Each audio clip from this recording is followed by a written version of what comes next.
All right. Looks like we are live and I already got some viewers. Glad you guys waited on me today. A whole minute late that I was. Um, I got a couple things to talk about today. I got to run through real quick, just make sure everything's running nice and smooth. Hopefully, when I turn on entropy here, it doesn't turn up my volume on me. Look at that. Look at that. We're all good. So,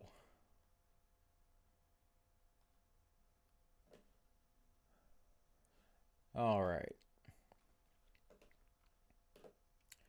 So, just a reminder if anyone didn't catch the stream yesterday, I will probably not be streaming here the rest of the week. There's potential I may, but it's likely that I won't because I have to be in DC with my wife as she's going through a big meeting. And then she asked me today to use my mic and my camera and all that. So I am probably going to be absent of all things, which means that I'm probably going to spend my day outside of hanging out with her, or maybe having dinner with her boss later, or whatever else is going on. I'm probably going to spend my day in study and scripture and prayer, or trying to figure out, well, not figure out, or trying to maybe get some more typing in where I have some more of this book written. I keep writing things down by hand. I prefer to do that, honestly. But obviously, I also need a manuscript. A full manuscript needs to be typed to be then edited and all of that good stuff. So perhaps in my boredom, I'll do that. But most likely, I'll probably just be reading a lot of scripture and early church stuff because it's really been on my mind and my heart lately. So much so that I didn't sleep last night. I think I went to sleep at about 10 a.m. this morning. Now, I came to bed around 3. And I was studying that whole time until 3. And then I came to bed and I turned on some stuff. I listened to a sermon. And then I responded to a comment over on the Justify the Memes that I've been commenting back and forth with a viewer called Brother Augustine last night, doing a book review. And then he talked about the certain Father Stephen D. Young in the Orthodox Church. And he read from this book, and the beginning of the book, that the portion he read from was like, well, yeah, duh. Like, you didn't know this? Like, for me, at least. As someone who comes from a Protestant background, but I've actively searched out, as Christ commanded, the truth. And most Christians don't. And I mean, I've done that literally to the point where I have completely reversed in so many beliefs and so many things over the years. Hey, Thane, how's it going? I haven't seen you in a while, buddy. Well, in a while. Maybe you were here Friday. I didn't see you yesterday, so either way. Yes. I didn't sleep much, so if I go to read and I'm really screwy today, that's why. I literally slept from about 10 a.m. or 9:30-ish until about 1. So not much sleep on my end, but this is pretty typical for me, as you all know. So we have today some stuff I want to get to, like the naked communist, of course, and the politics of obedience. But a little bit more importantly to me right now at the moment is getting you guys prepared with the things that are about to occur, getting you again in the proper perspective. Now, many of you are aware, but there has been many things going on. And if you weren't aware, there were obviously a supply chain, internet attacks, hacking attacks recently on a large meat plant company. There have been a lot of supply chain issues for various reasons, including government lockdowns, and also businesses cutting back. There is stuff going on with the inflationary rate in the United States and how that is being obfuscated by the federal government, and how the Federal Reserve is doing certain things with the housing market right now. We are about to hit another housing market bubble. All the while, Joe Biden is saying, hey, I want to purposely discriminate against certain people and other ethnicities who own certain ethnicities, that is, who own businesses I want to give loans to, regardless if you're, an outstanding creditor or not, or debtor, I should say. So all this is leading up to all the stuff that's coming, all the massive, massive hardship that we're going to be hit here with in a few years. Plus, we've gotten all these threats from China, like they're going to launch. Now, it's probably posturing, but there is stuff in the works behind the scenes, and there has been for a few years in workups to an escalation with China. But China's saying, oh, if you investigate Wuhan, we're going to nuke you. A lot of crazy stuff going on. I don't think that's going to happen, but I do know this. I was in the Marine Corps during 9/11. I can tell you, after 9/11, we were talking about going to Iraq very seriously and way long before any actual efforts within Congress happened or through the president. Because basically the Congress didn't do anything. They gave over their war powers to the president, as they always do, or at least they've always done since basically the Korean War. Now, they didn't do so during that period. The president just assumed the power, but ever since then, they've done that. In any case, during 9/11, or right after, I should say, within 6 months, I was on a Marine Expeditionary Unit, Special Operations Capable, an infantry unit in Djibouti, Africa, setting up basically relations with the locals and forward operating bases for a later invasion of Iraq. This was in March of 2002, folks. We went to Iraq the next year in March of 2003. I know, I was there as well. So, and I happen to be an Aquarius born in toward the end of February, and so that both those events happened briefly after my birthdays. So, in very much in my memory. They talked for months and months about it. I, after the Mew, was short timing. I had about 9 months left. Got put in the company office.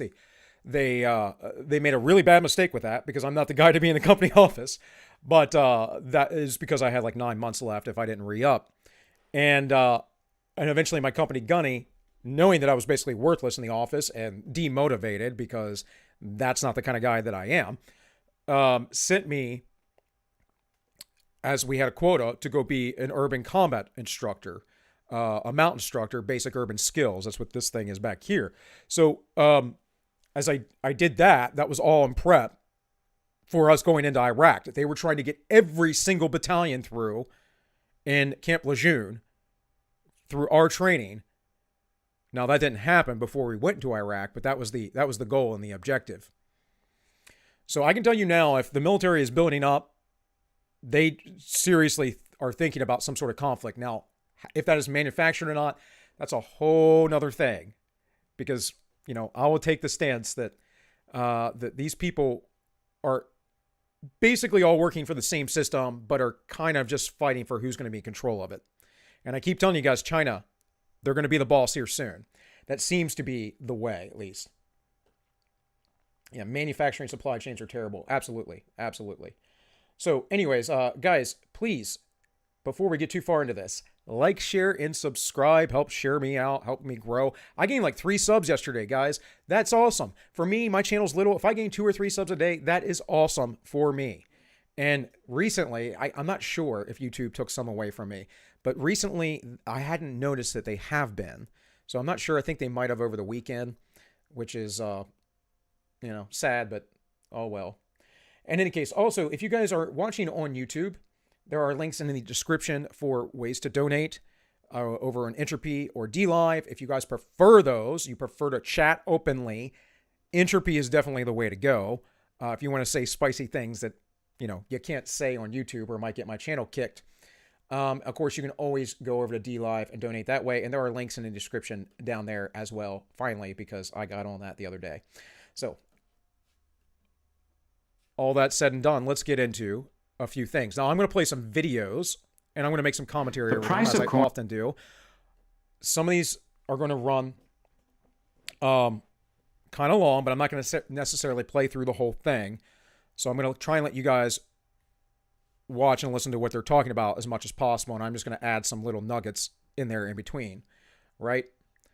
So hopefully sound and everything is good, and you guys obviously, as always, let me know. Let me know if the sound needs to be turned up or turned down or whatever it might be. Corn is up 32% in the first quarter of this year. Beef is up 17%. The price of chicken is up 20%. Looks like we The started price wrong of there. corn is up 32% in the first quarter of this year. Beef is up 17%. The price of chicken is up 25% in just the last 2 months alone. You have probably noticed that the price of gasoline is up 41% as well. Still, you may not have yet seen that the cost of a metric ton of olive oil is up over 182% since the start of this year. That hasn't yet trickled down to your grocery store shelves, but it will. So, what's going on? All right. So, first off, all credit due to the creators of this. This is from City Prepping. I do follow them. I don't watch them often, but I happened to catch this last night or yesterday evening, I think right after I got off the stream. This is interesting too. Makes me want to look at that. Maybe I will later.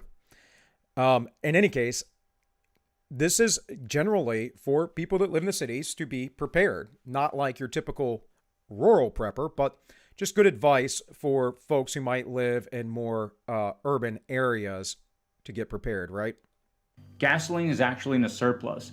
There are mostly enough cows and chickens. There hasn't been a collapse in olive orchards. Shortages aren't always tied to singular events, but distinct events can lead to shortages for consumers. When we think of shortages, we tend to only think of them as the unavailability of a product because it isn't available anywhere. It used to be that when the potato got blight or the drought wiped out crops, that was it. None of that crop was available to anyone. But shortages have become very complex over the years as a global supply chain has sprung up. Sometimes there's a shortage of a crop, but on a dock somewhere, tons of it are rotting away. This video will examine some of the shortages looming on the horizon and what you can do about them. From crops to pharmaceuticals to fuel, this year is shaping up to be the year of shortages. So let's take a look. Please consider subscribing to our newsletter by clicking on the link in the description and comment section below. If you enjoy this video, please subscribe and click the like button to help the channel grow. Food shortages. Recent research sponsored by the global credit ratings agency Moody's concluded that by the end of the century, parts of the U.S. and Europe are now bound to experience severe reductions in rainfall, equivalent to the American Dust Bowl of the 1930s, which devastated Midwest farming for a decade. Food shortages are the most glaring shortages we face, but they don't have to just come from drought-induced. So real quick on that. He's talking about the Dust Bowl, right? These predictions that he just mentioned are from people who are hardcore environmental global warming people. That's where they think this is going to come from. There's no actual necessarily any real evidence that this will happen. They said by the end of the century.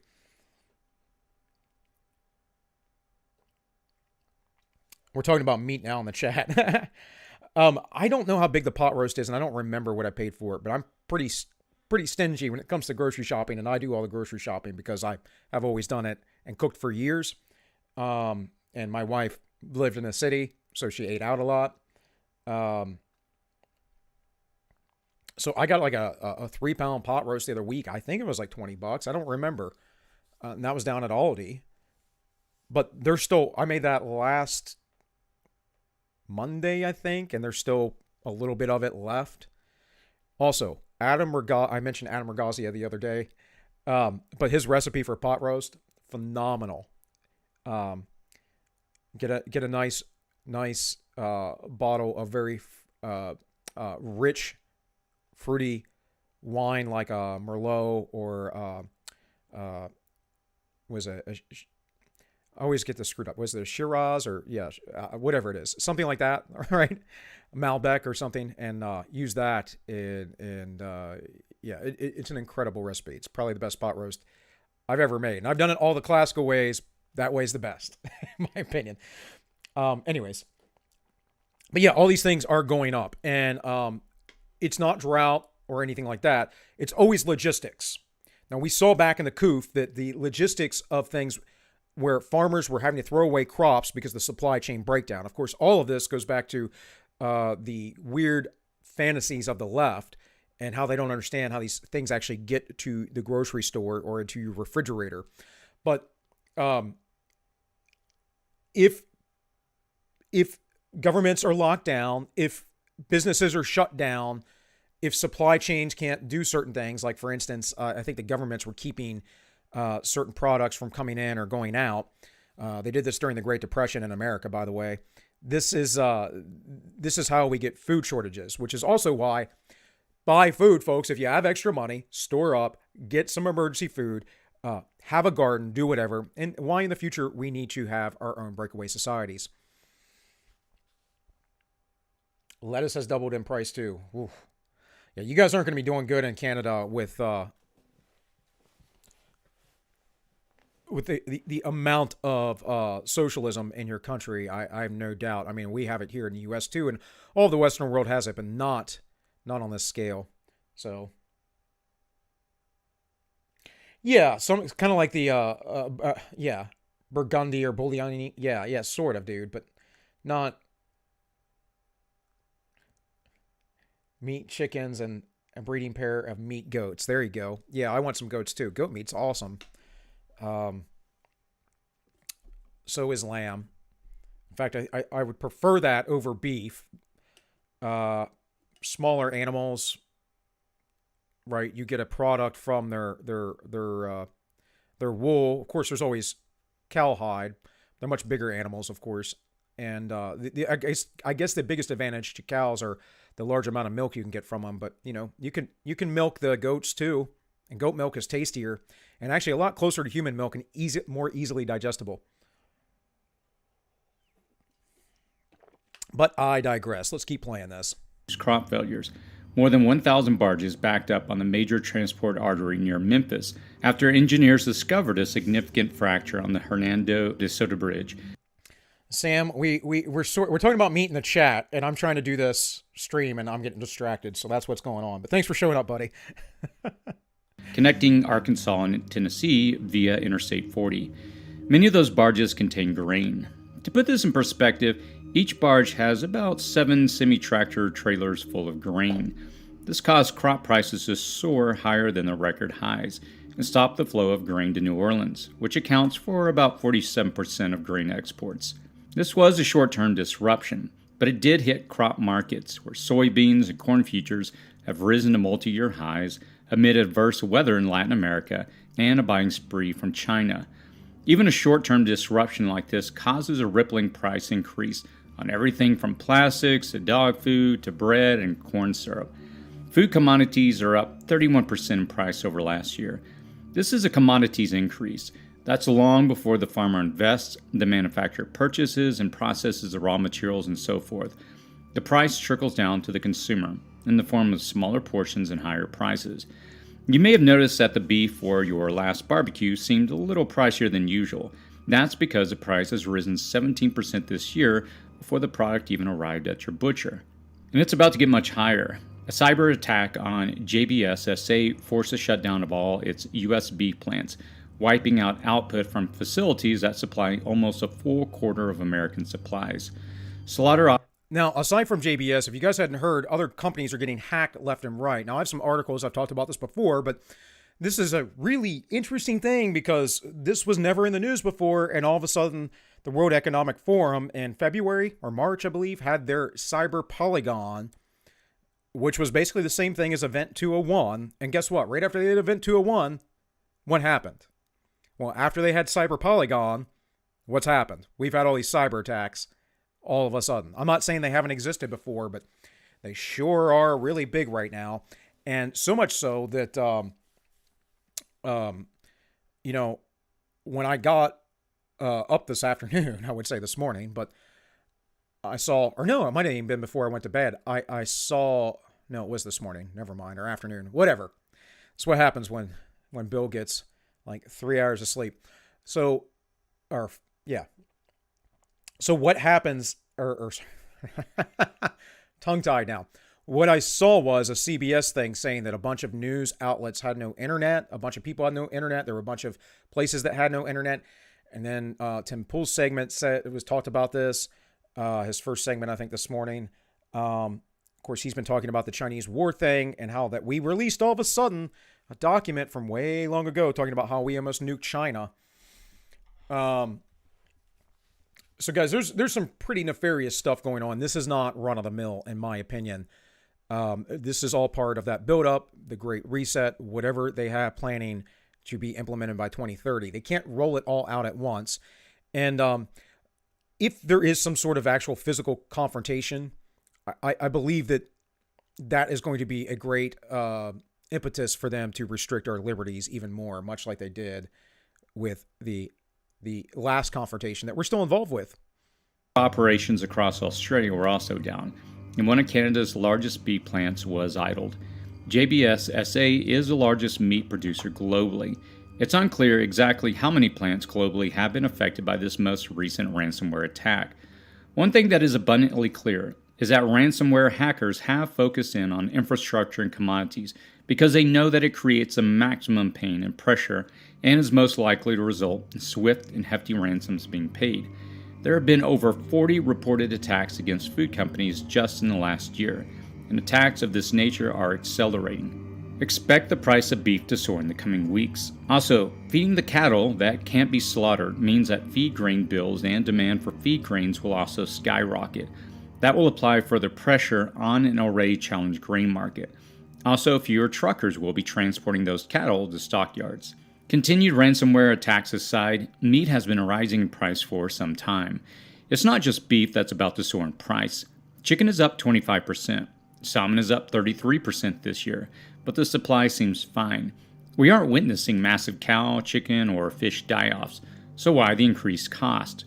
Some might try to dismiss this or blame whatever current political leadership is in office, but they fail to see the bigger picture.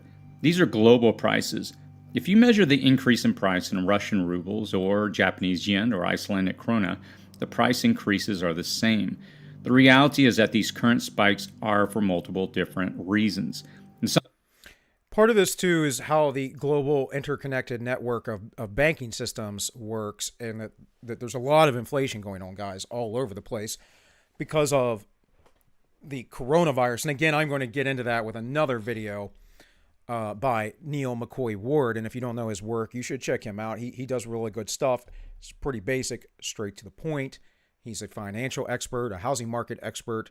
And one of the videos I made earlier on about the World Economic Forum was largely based off of stuff that he put out because it was so good. It was like, why?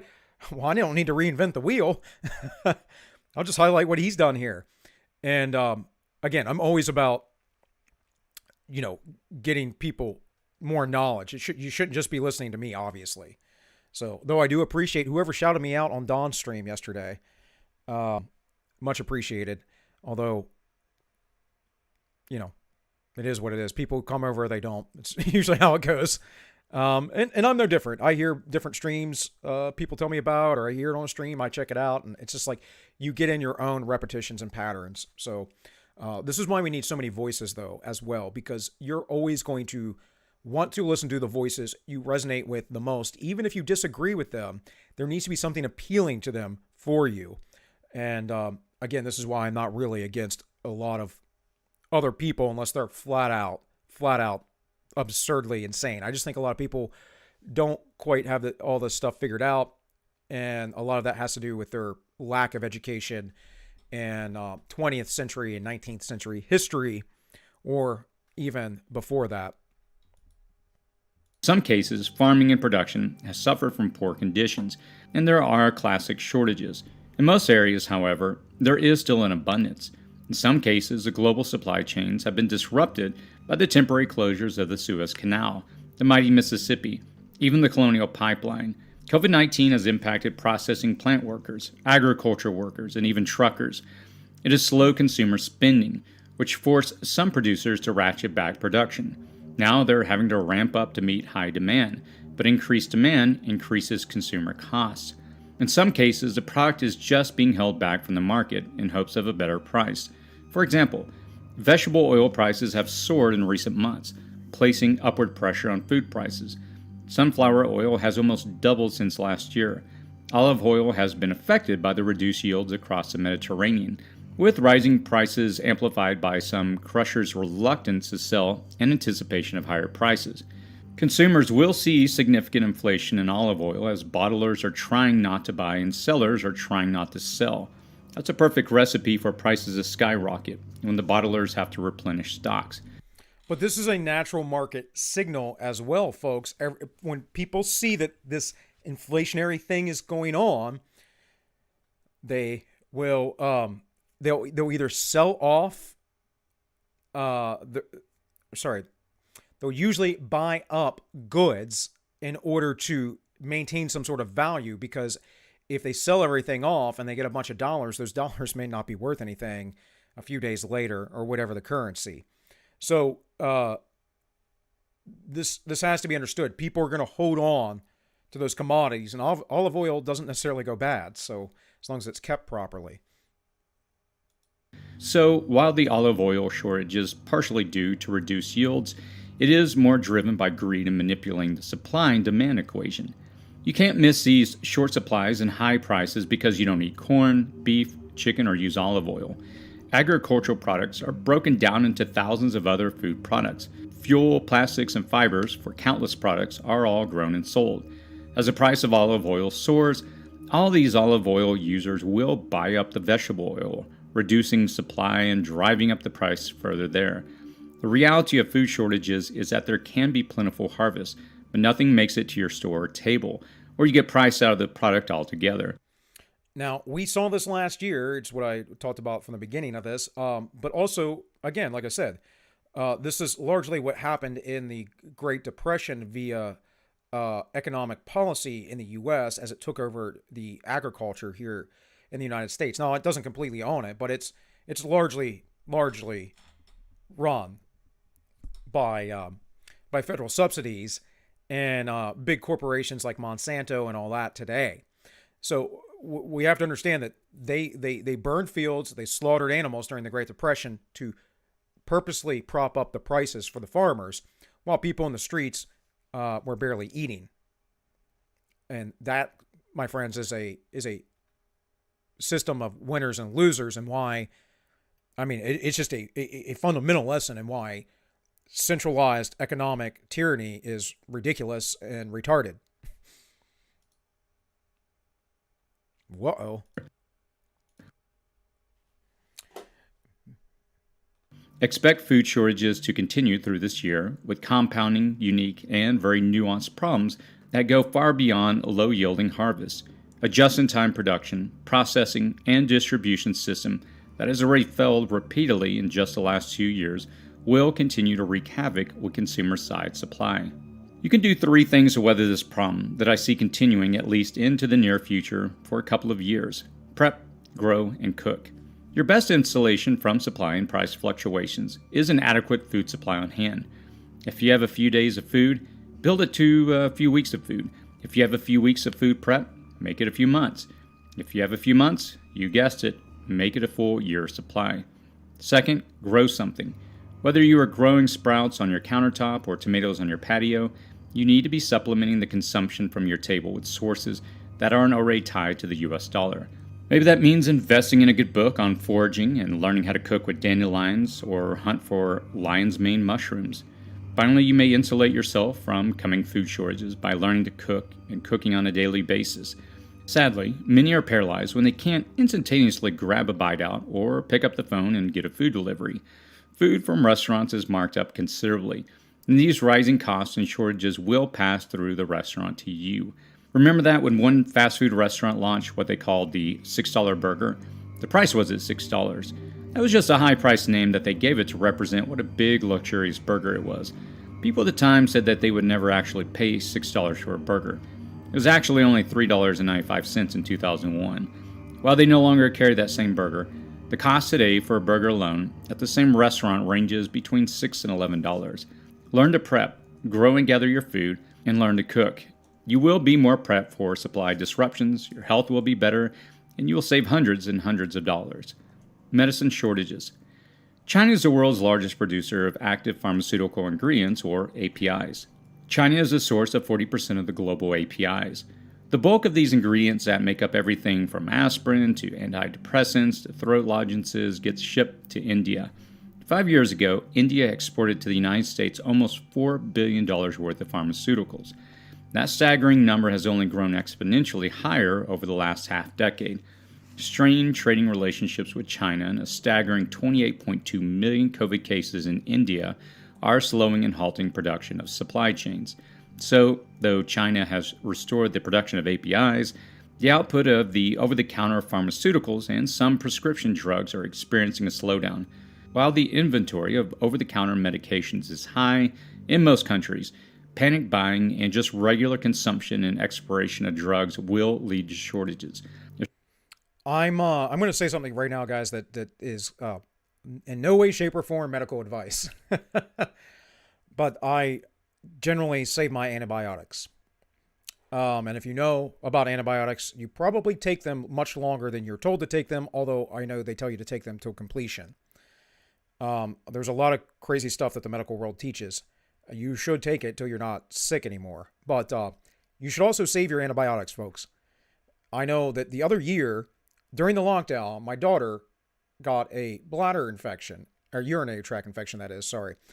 And I knew what it was, but eventually after several days, it developed more and she started to have a fever and everything was locked down. I had to take her to the emergency room and they wanted to run 1,000,001 tests. And I used to work at that hospital, so I knew the people and I told them, well, you can run this test, but no, not that one. I know it's I'm pretty sure it's a bladder infection, blah, blah, blah, blah. And finally it came back. Now they wanted to do things that would have cost me thousands and thousands and thousands of dollars. Not to mention that the hospital visit alone cost several $1,000s out of our pocket, despite having insurance. So, again, I'm not real big on experts and orthodoxy when it comes to these things because they tend to be talking to the stupidest of the stupidest people and not considering that you have a functioning brain.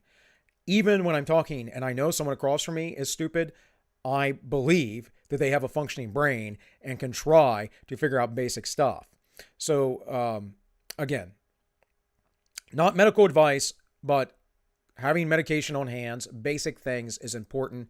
And you should learn about the use of antibiotics. And I believe that if you have leftover antibiotics, you should store them, refrigerate them. That's the best way to store them for future use. And it will save you money in the long run, I promise.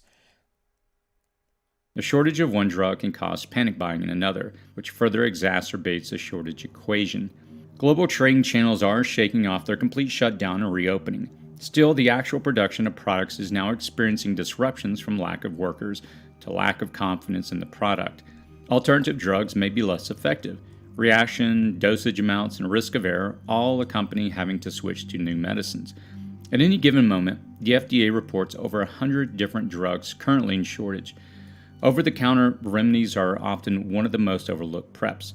Most people, even preppers, find themselves with outdated medications or find themselves running out of medications after a disaster strikes because their supplies were insufficient. You should treat over-the-counter medications as one of your top 10 preps.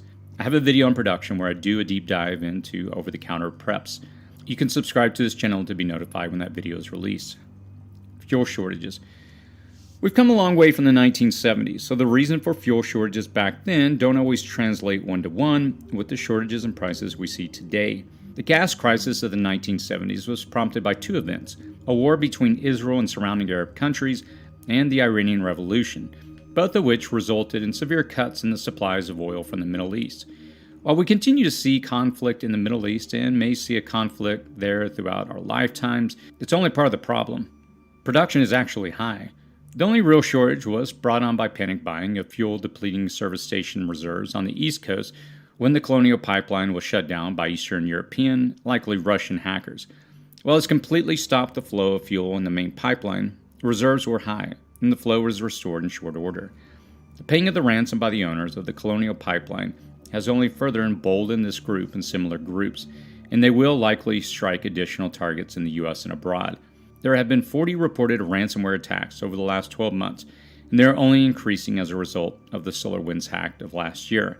The attack on the beef industry was just the most recent attack. The Colonial Pipeline was just yesterday's attack. What's next? These ransom attacks on the critical infrastructures absolutely will continue and may cause supply shortages at any time. Also, millions of people stuck at home for more than a year are expected to hit the road for much-needed post-pandemic vacations this summer. That's a problem for multiple reasons. First, there is a genuine shortage of tanker truck drivers. Somewhere between 20 to 25% of tank trucks in the fleet are parked heading into the summer due to a lack of qualified drivers. The pandemic has further dwindled the qualified drivers pool. Tank operators are raising pay to try and attract more drivers, and they're passing those costs to retail outlets, which then pass the costs on to, you guessed it, you. There could be places throughout the country where they are completely sold out. Even if only a few stations run out of gas, that could spark a run on gasoline as drivers start topping off their tanks to avoid running dry on the road. A sudden spike in prices, a falling supply chain, a supply outage anywhere, any hurricanes hitting the Gulf Coast, and continued global conflict will all result in shortages and rising prices. What can you do though? If you had a military occupation as a 88M, you might apply to a tanker truck driver.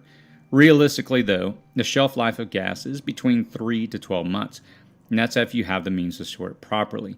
Driving less isn't going to help you when it comes to fuel shortages or price spikes, because the cost of transporting anything from food to televisions to electric cars will all be made up out of your pocket. From plane tickets to train tickets, prices will go up. From the cost of a hotel room to the cost of a meal out, prices will go up. The cost of products getting from the field or manufacturer to your home will escalate. Any perceived shortage can lead to panic buying and further disruptive ripples in the supply chains. Even the power used in your home is tied to the fossil fuel industry. The only real solution beyond a significant investment in energy and grid independence, which isn't a possibility for most, is to reduce your consumption and need for consumption. Having some alternative means of energy production, like a small solar generator sufficient to run a small heater or solar powered cooler, is becoming almost a necessity. The energy infrastructure isn't likely to improve anytime soon, so whether it is a grid going down or lack of tanker drivers, expect spikes in costs at the very least and shortages and outages at the worst. All right, guys. So this goes on for a few more minutes. Again, I don't necessarily need to play the whole thing. You get the point. There's a lot of stuff coming. Have a generator if possible. If you can get solar panels, have that. If not, have candles, have flashlights, have batteries. Know how to start a fire. When I was in Washington State last year, we were in a very nice little, kind of vacation community for a wedding. And we went up to one of the houses, walked down the street to where some other people of the wedding party were staying. We hung out and all that kind of stuff. And they needed to start a fire because we were right off the coast and the sea breeze was quite chilly, even though it was late June. Or early July, whatever it was. It was summertime, either way. So they had no clue, all these people, and these people were like some of the older folks, like the parents and aunts and uncles of the bride. They had no clue how to make a fire. And I had to to build a fire for them. And I got the fire going pretty good. Because I like fires. I like to build fires. I channel my inner Beavis. But yeah, people don't really realize how vulnerable they are often because they never truly think about it. Most people are always thinking about their luxury, their wealth. They're never really thinking about the direction or course of their lives or what they're doing. So, in any case, guys, I got plenty more. A few other things. It might take a little bit to get through this today. I just think it's too important not to cover. So again, this next video is a bit shorter, and then the one after that's longer. I'm not going to play the whole thing. I'll jump through a bunch of it. But as I do that, I want you guys honestly go back and look at this stuff yourself, examine it, because there's a lot of very pertinent information there. So,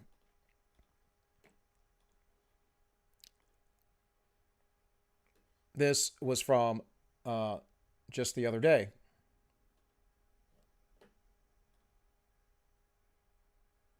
Today's video is titled Divide and Conquer, and it's going to be very different to the normal type of finance videos that I put out. This video is more in the realm of economics. So let me start with a story that I want to share with you all, which I remember like it was yesterday, even though it was November 2020. And if you recall the video I made with my wife where we were in Cornwall of the UK, an incident occurred there where there was an old man, maybe 80, 85, possibly 90 years old. And he was walking very precariously with a walking stick. And he looked very unsteady on his feet.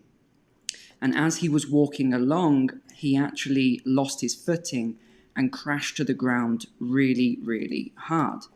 Now, of course, you know exactly what I did. I ran in straight away to help this guy, but I was a lot further away than a lot of other people. And what happened was the majority of people stood there and didn't do anything.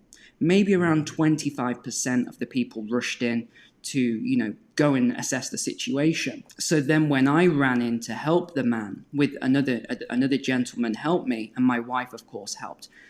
Someone actually came behind and said, you shouldn't be that close to him because of COVID.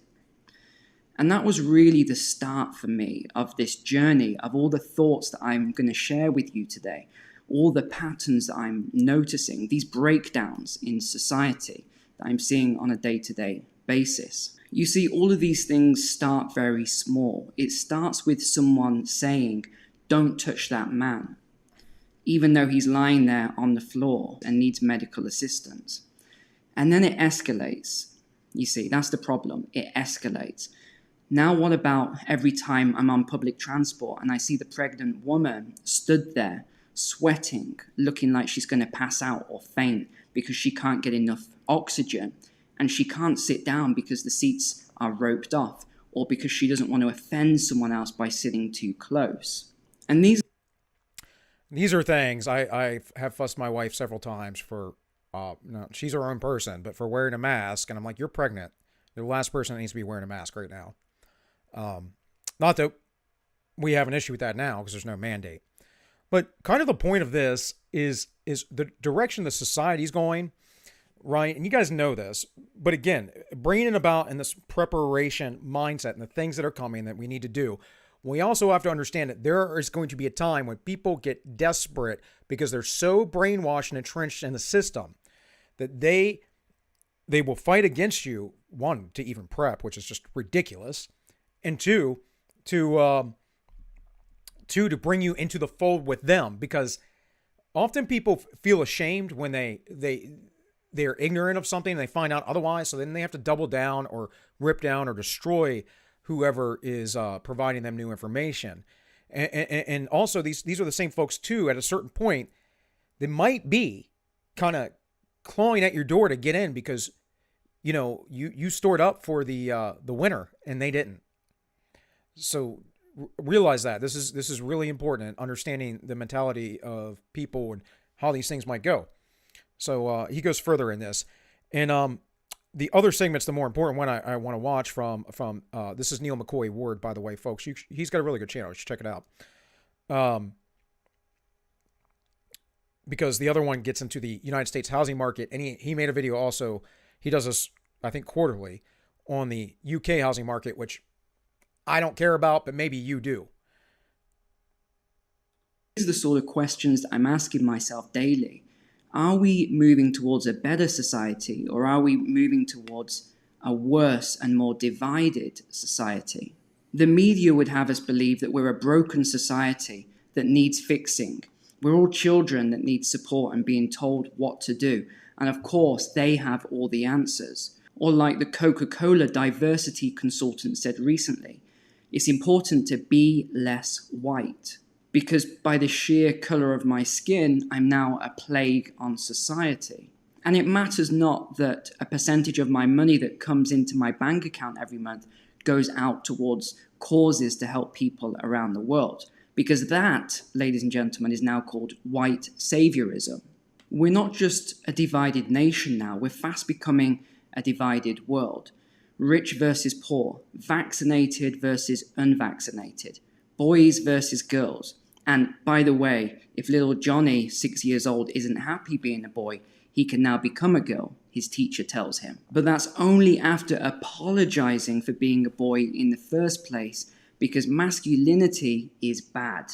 Christian versus Muslim, black versus white, left versus right, and of course day versus night, if you get the reference to the now ongoing curfews. Even our religious freedoms were taken away from us because the church is non-essential, says the government. But if you ask them about liquor stores and casinos, now those are essential. But what about the domestic abuse as a result of that, you may ask? What about the poor souls at home at the brunt of all of this new domestic abuse? Well, that's a small price to pay for the greater good, we're now told. The media make us believe that they have all the answers, or they silence you.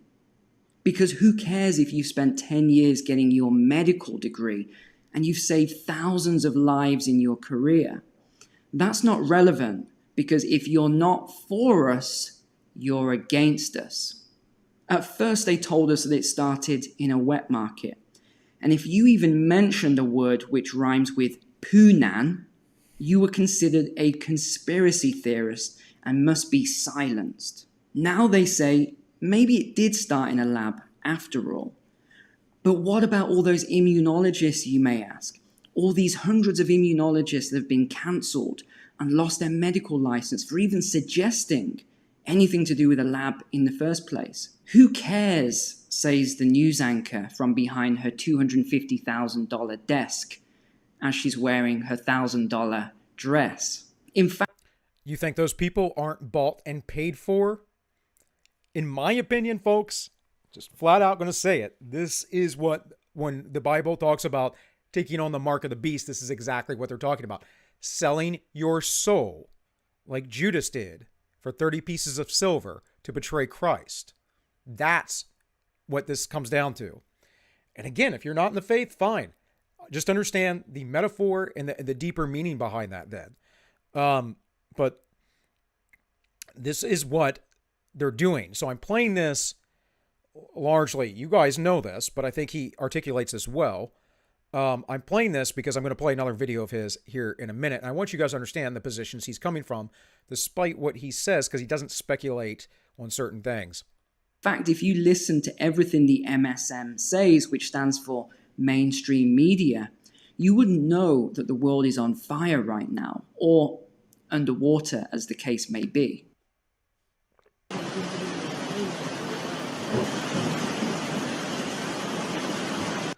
Now, this is important because this is the stuff that I haven't been talking about in a while, but I try to get to from time to time, like, you know, the Hong Kong protests and those kind of things. There's a lot of stuff in the world that the news just does not cover. This is why every time I've covered the coup, I've covered it in a global capacity, maybe not completely, but most of the time, and looked at what protests and lockdowns were going on around the world, and I never, ever, ever cherry-picked my data like the mainstream media did and the scientists.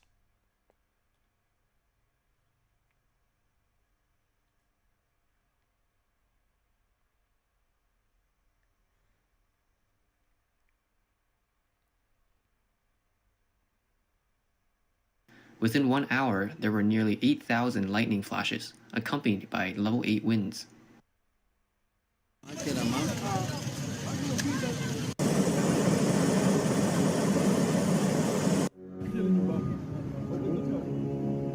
Have you all heard of, seen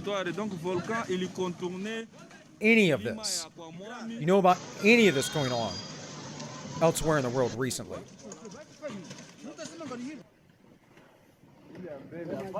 Sometimes we get about 5 earthquakes an hour.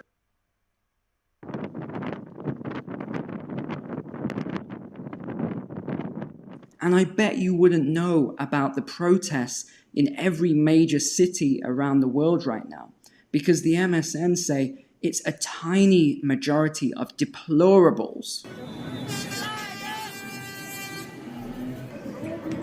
I think he meant to say not majority, but minority, of course. But yeah, this is not a tiny amount of deplorables. These are people who wish to be free and want to live.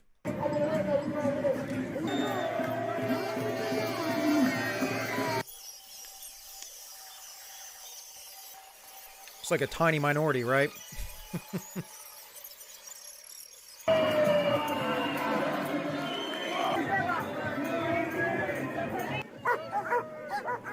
Why have you got the dogs now?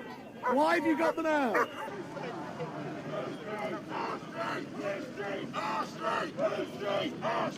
Get back! Stay back! Get back!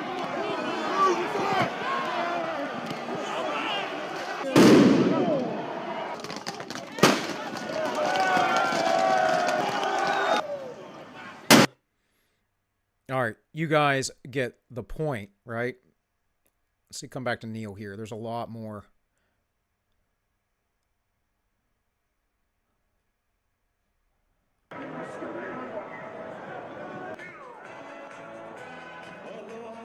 Maybe some of the things that we're told as truth right now could just be a carefully spun lie. And I want to put it to you that maybe we don't even know what the truth is anymore. We won't give this AstraZeneca vaccine to people over 65. All right, Dalheck says in best Alex Jones voice, all the rain is best. Or all the rain is because the lockdowns last year reduced the amount of CO2, causing the atmosphere to cool, therefore allowing water to condense more. Yep, big brain. We're going to get into just a few articles just to bring up. I'm not going to read them, just to show you guys. I'll post some of that up real quick. It has been green-lighted for people over 55. Okay. AstraZeneca has an age restriction from 18 to 64.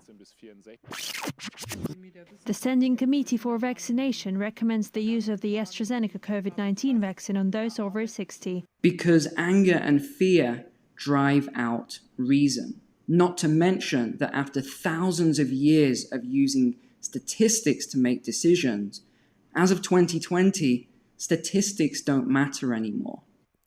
I wouldn't agree with that. We haven't used statistics for thousands of years. People are always drawn by emotional appeals. Let's see. Fireworks close to a horse. Yeah.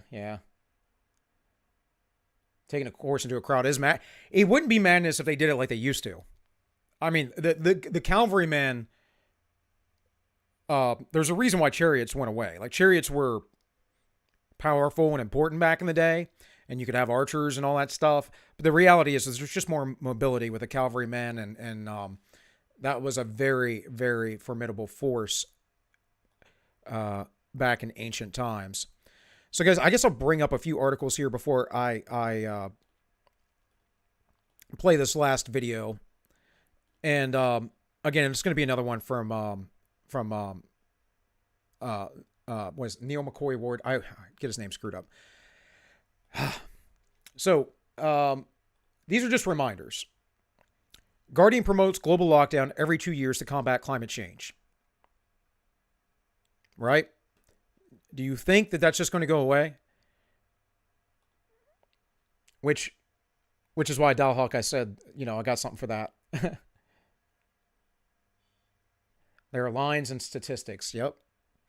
Averting a cyber pandemic, how businesses are building a global response to cyber risk. And this is from the World Economic Forum. This was in January 2021, and it goes on. The Center for Cybersecurity has created a community of security and technology leaders, blah, blah, blah, blah, blah. And guys, Future Series Cybercrime 2025, a joint program working with the University of Oxford. Blah, yeah. Guys, this is all part of the Cyber Polygon thing that I've talked about before. Here from The Sociable, preparing for a cyber pandemic, Cyber Polygon 2021 to stage supply chain attack simulation. What? Oh, they staged a simulation and it came true. It's almost like these people admit what they're going to do before they do it.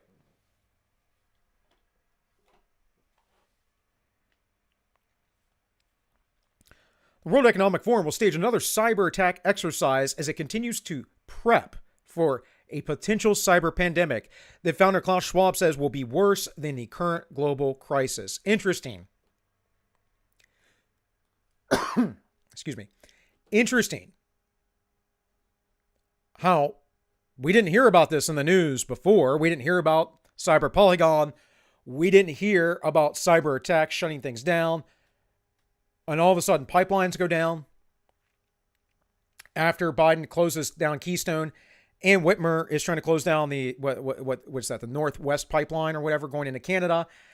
At the same time, propping up the Russian pipeline through Syria. Very interesting how we act as independent, sovereign nations that don't have agendas.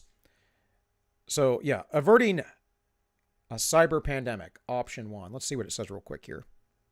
Oh, it doesn't say anything. I'm not going to play this video. You guys can find it yourselves, of course. Again, the point I'm just trying to make is a brief intro to this, and really, it's on you all. It's on you all. Don't believe me. Go search it out yourself. Test everything I say. Everything. I'm not always right. The SolarWinds hacks severed as a wake-up call to the supply chain attack vulnerability still present in public and private organizations, as it served as a warning that the next breach could be potentially worse and spreading through any device connected to the internet. The SolarWinds hack. Well, I don't think that was that big of a deal because solar power actually does not provide that much energy to much of the world.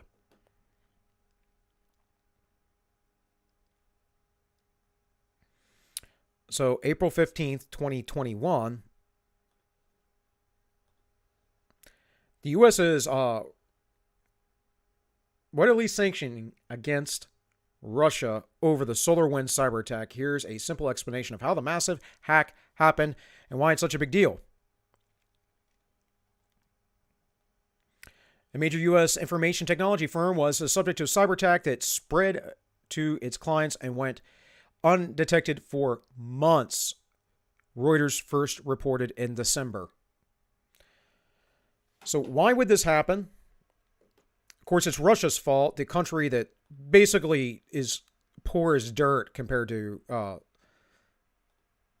to most nations that have been established that long. We'll put it that way. Definitely far poorer than most Western European nations and most states in the United States. Though there are some states that have smaller GDPs than Russia, but I don't think they're the economic powerhouse or military powerhouse that they once were under the Great Cold War. So this is a cyber attack with COVID-like characteristics would spread faster and further than any biological virus, World Economic Forum. How can they compare this that way? But they do. They do, because it's all about emotions and inflating the realities and basically saying, hey, these things are going to happen, and they're probably propping it up. If you watch COVID-19, The Great Reset, the video from the other year that the World Economic Forum put out, the production value of that is insane. Who are these people? What do they do? Klaus Schwab's just some guy who has a think tank, sits around, congregates with the leaders of the world.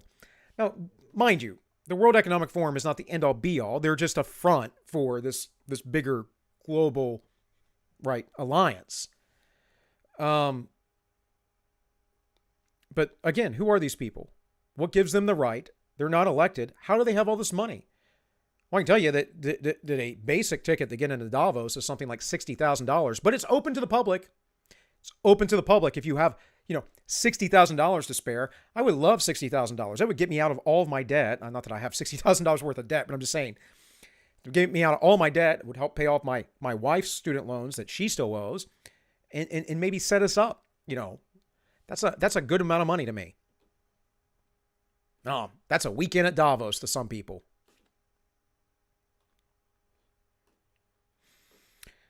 And in here from Bloomberg Opinion, we must start planning for a permanent pandemic. That was March 24th, 2021. This is absolutely absurd. With mutations pitted against the vaccine and a global arms race. This is absurd.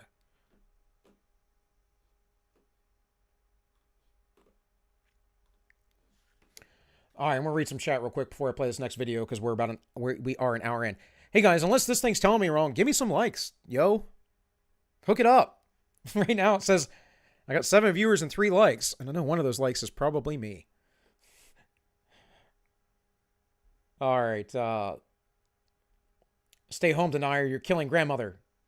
Grandmother nature. Yeah, I like that. We still have chariots. They're just called motorized infantry now. Yeah. Although I will tell you that LAR, light armored reconnaissance, is, if you're an infantry guy, that is the gig. Either that or be a tow gunner. If you can, go operate the tow missile system, because you'll never have to hump a day in your life. As far as LAR, you get a sign there, so that's like a hit or miss thing. But yeah, don't be everyone used to tell me when I first got to the fleet, they're like, oh yeah, you know, we're a mech unit, so much better than the boat units or the helo companies, because the boat companies and the helo companies, once they get where they're at, they have to hump so far, but the mechs just pull us right up. Guess what? Our mechs broke down all the time. I literally have pictures of me and like 2 whole squads inside of a singular mech because they broke down. They just constantly, the tracks always failed. This happened when we were in Africa. So, and then once we got into Iraq, we basically became a helo unit because our I guess the Marine Corps had been so impoverished by budget cuts over the years that it didn't have enough mech units for all of its infantry. So our unit was loaned out to some West Coast unit or something. I don't know.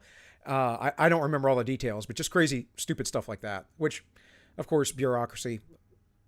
Let bureaucracy reign and everything will be screwed up, I can promise. Are they providing solutions before they unleash the problem? Well, see, this is part of the Hegelian dialectic there, Shelley. They already know what they want to do. It's getting the masses to go along with it. So, in my opinion, there's always a correction of course within what the public will go with. So, for instance, George Herbert Walker Bush, the original Bush, was a big fan of talking about the New World Order very openly. And he got that from Carol Quigley's Hope and Tragedy, or Tragedy and Hope, whatever way. I think it's Hope and Tragedy. I always get it backwards. And the Anglo-American Alliance, or whatever that book is, as well. You guys just look up Carol Quigley, of course. Now, he talks about this. There are ancient documents that talk about this.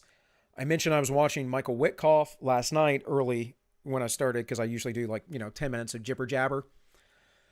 Oh crap, something came to mind there and then I lost it. Anyways, whatever. He said something last night, I think, that got spurred to mind there. But, 3 hours of sleep, guys, that's what you get. Man, I lost my complete train of thought there. I know it was Shelley's questions. The Hegelian dialectic thing, though. Yes, they create a problem.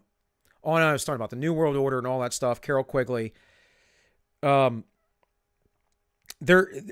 was talking about last night about how men are and the founding fathers. Now, him being an Orthodox, he's very pro-monarchy, and thinks that the United States went into rebellion. I actually sort of agree with that. Not completely, but I don't think Christians should be rebelling against their governments. That's not something that Christ taught, but that's, something we can discuss later at another time.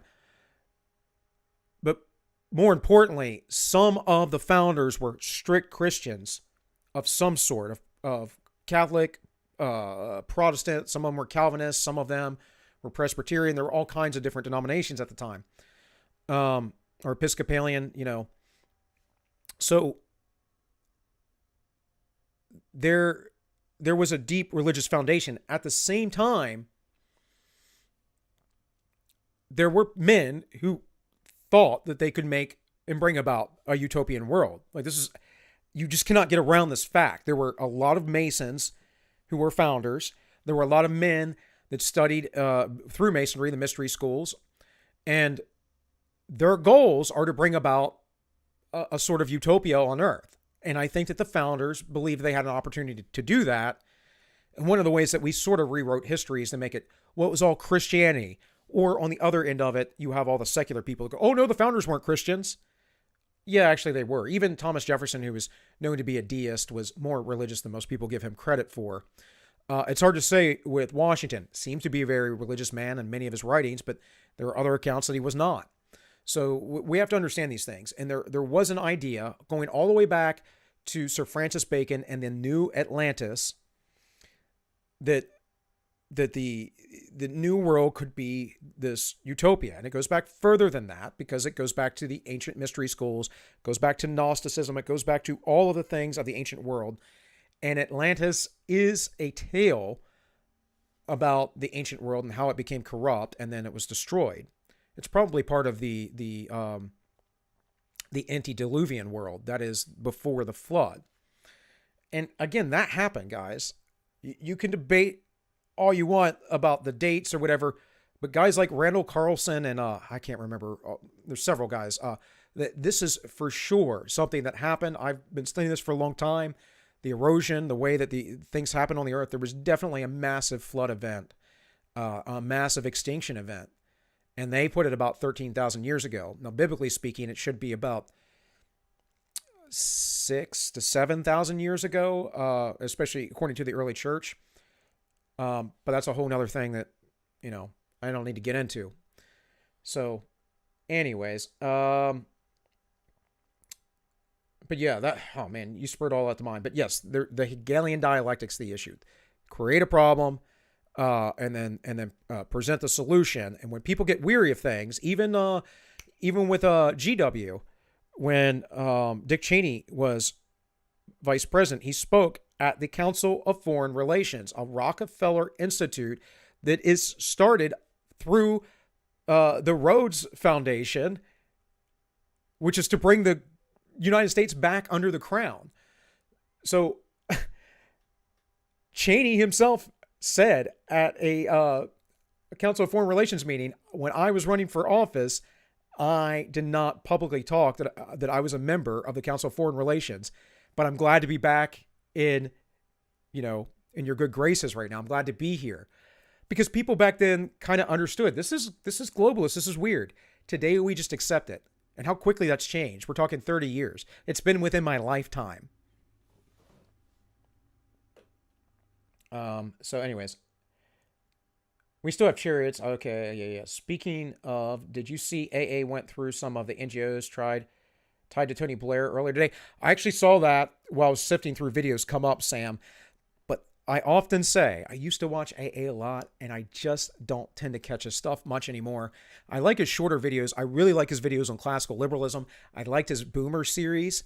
I'm not into the NRX stuff, so that might be part of it. It's kind of like watching Charlemagne.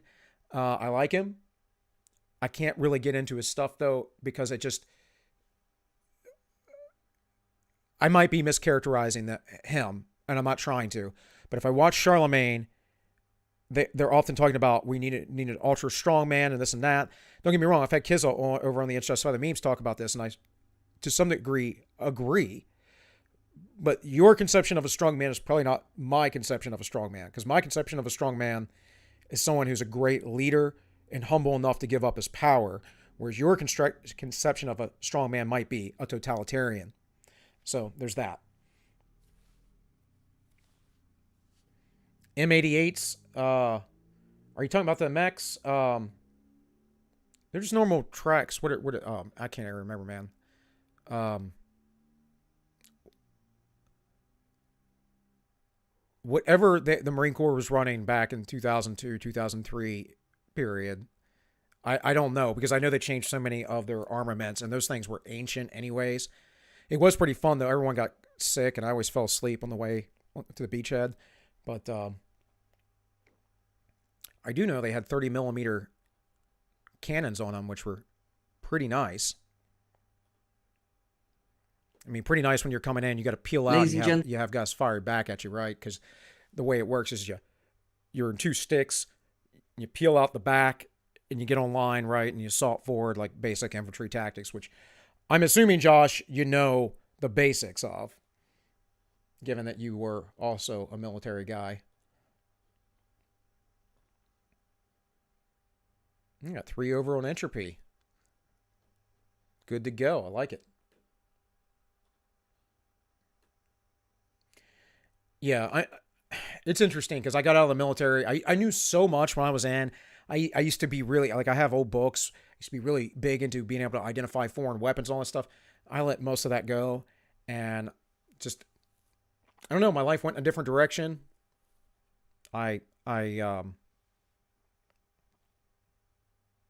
Focused more on martial arts and fitness than those things, and I actually kind of regret that now because I let my gun skills decline significantly. But it's not that bad of a deal because the basics are there, but I do need to relearn how to shoot left-handed unless I get this cataract taken out of my eye. So, because it's just not, you can't get a good sight picture. Not to mention I'm left eye dominant, so I might as well just shoot left-handed, at least with a rifle. All right, let's play this other video, and then we'll start getting into actual some actual content as far as like the readings. I don't know if I'll play Jesus of Testimony today, but I at least want to talk and read some more of the Naked Communists today and get back to the politics of obedience. So again, I will not play this whole video. This is like a 40-minute long video. I'm going to play the beginning of it. I'm going to advance it a little bit, and you'll see what I want to show you. Gentlemen, welcome to this USA housing market video today. My name's Neil McCoy Ward. I've been involved in the housing space since 2005, so this is over 16 years now. I'm a broker, I have a property management company and a training academy. So that's my background in the housing market property industry. So if you are not in the USA, let's say you're in the UK and you're wondering, when is this UK update coming out, Neil? I'm going to be bringing that to you tomorrow. So just stay tuned to the channel and you will see a UK housing market video tomorrow. Now there's a huge amount that I could talk about in today's video since it has been some months since my last update on the USA housing market. And this is simply because the housing market is so volatile right now. It's quite out of control, but we're going to cover all of those metrics. But what I want you to understand first and foremost, and if you understand this, you'll understand 99% of what I talk about. This housing market is not a rational market based on statistics and sound investment and things like that. This market is a fear-based market. It's both a fear and greed-based market. So you have the fear from the normal everyday families, the couples, maybe you're an individual, and many people are just afraid of these high prices getting out of control and being priced out of the market. Then you have the greed-based, which is mainly the institutional investors. I'm going to talk about that on this video. It's pretty scary stuff, the way this is moving, who are just going out there and buying up everything they can with money that they're getting at next to 0% interest. So I'll cover all of this in this video. But the main thing to bear in mind is that this is a psychological and not a rational housing market. And if you look back through history, all psychological markets have always ended very badly. So let's look at some statistics before we get started then. So the typical US home value climbed to $281,370 in April 2021. So that's up 11.6% in the last 12 months. I wouldn't be surprised at all if we are edging nearer to 13-14% as we get into June. I wouldn't be surprised at all. And that was also in April, a new record high 1.3% rise month on month. So this tells you what sort of housing market we're in right now.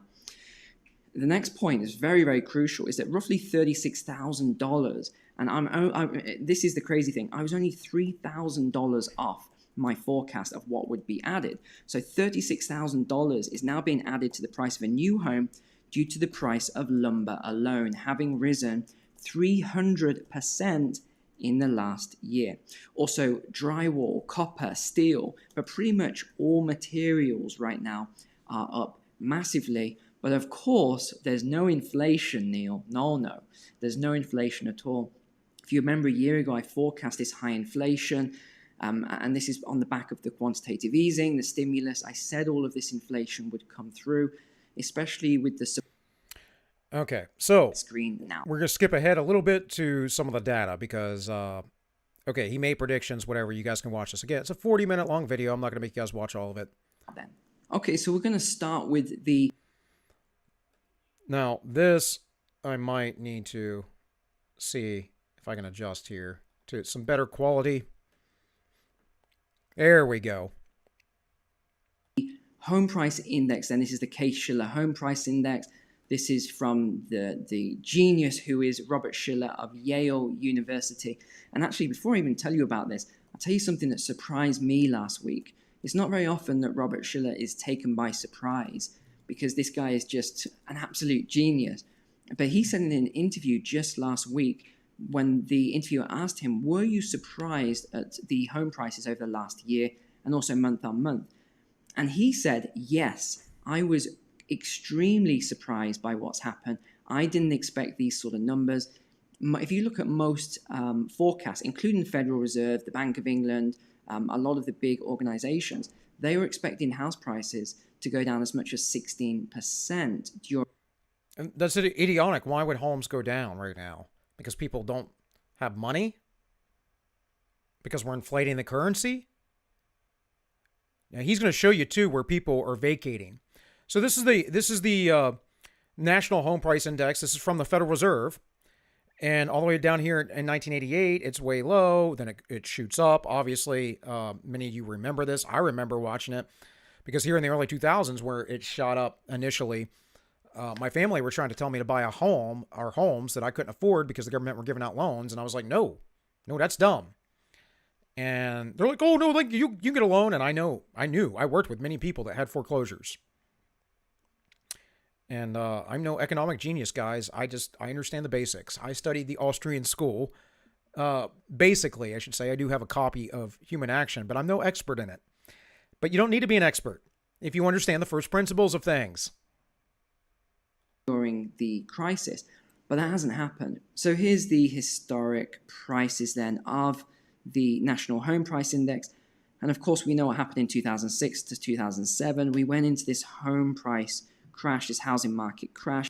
Which was good for me because that's about when I bought my house here. So, and it has gone up tremendously in value. I think my house has gone up. I've been here about 7 years. I think. I've been in the state a little bit longer, but I've been in my current home, I believe, that long now. And I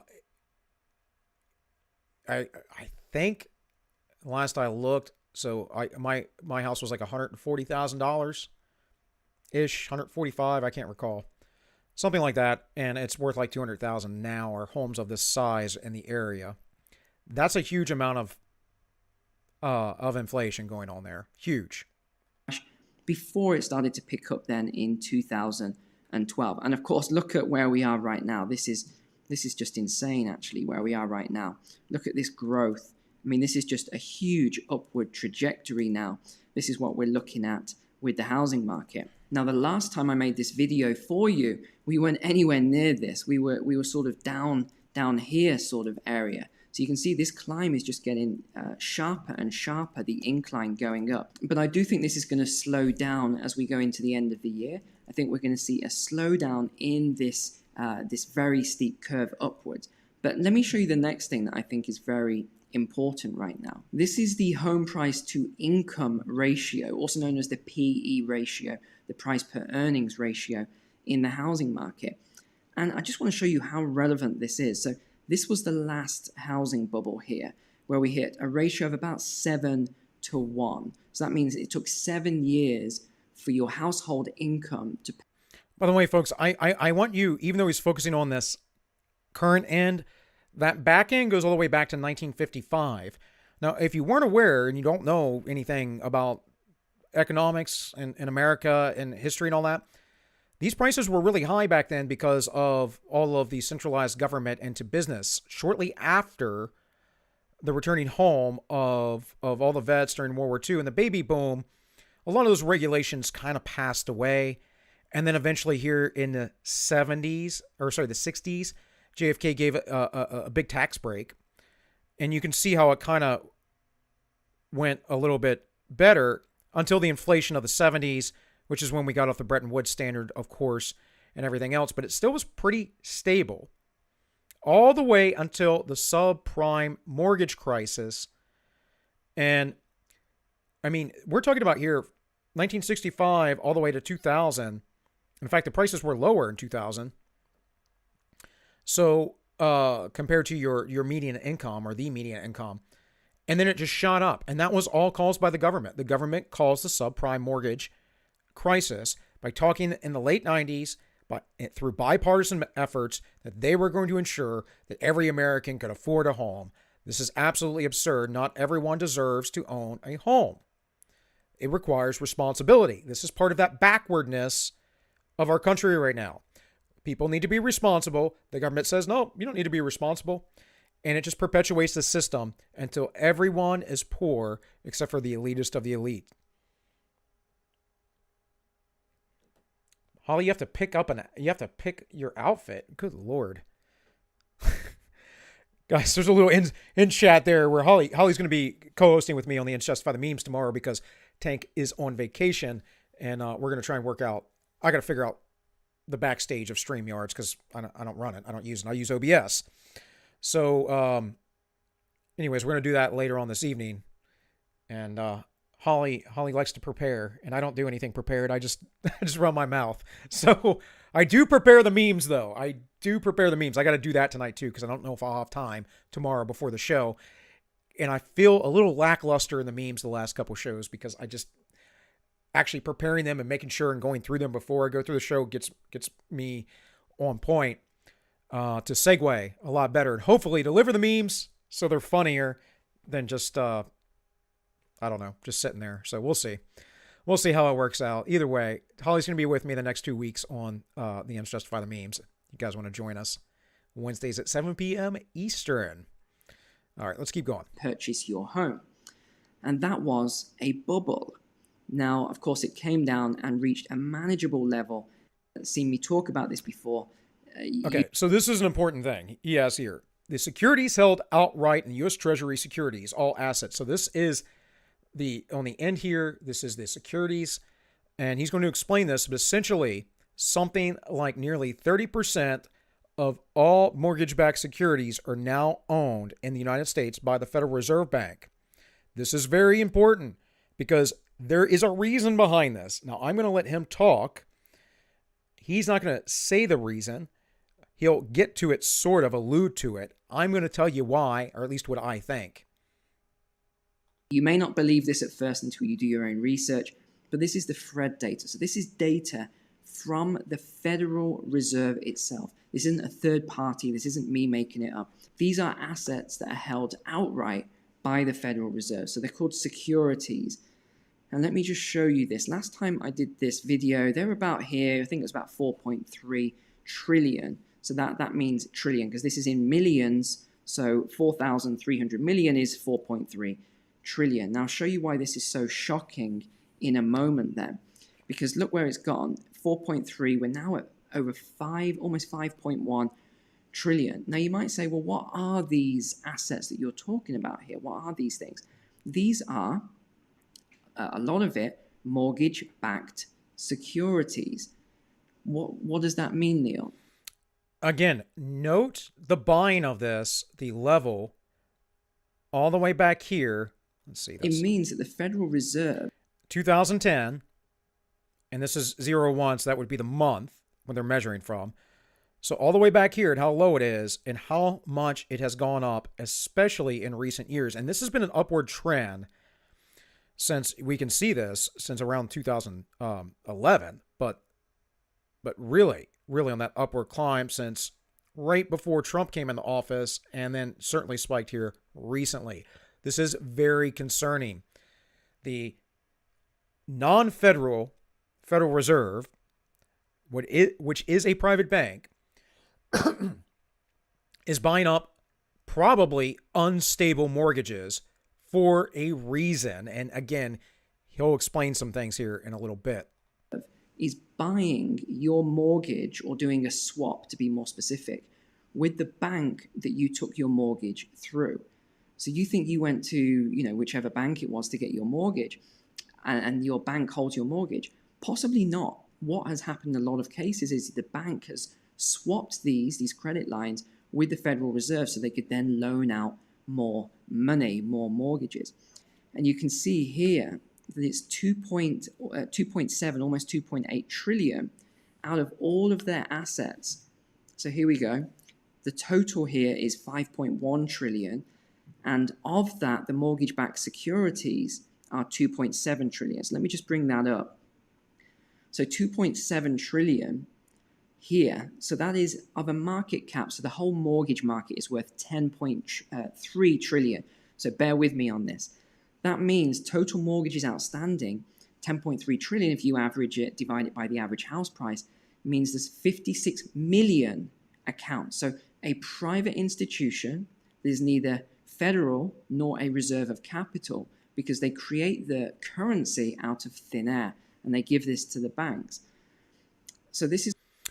So because of that, what they have now done is they've taken the bank off the hook, and they are now on the hook. Now, the Federal Reserve does bailouts behind the back of the government all the time. We know this happened in 2008. It continues to happen, and that's actually what this is. They were bailing out the banks from the potential of bad mortgages and defaults.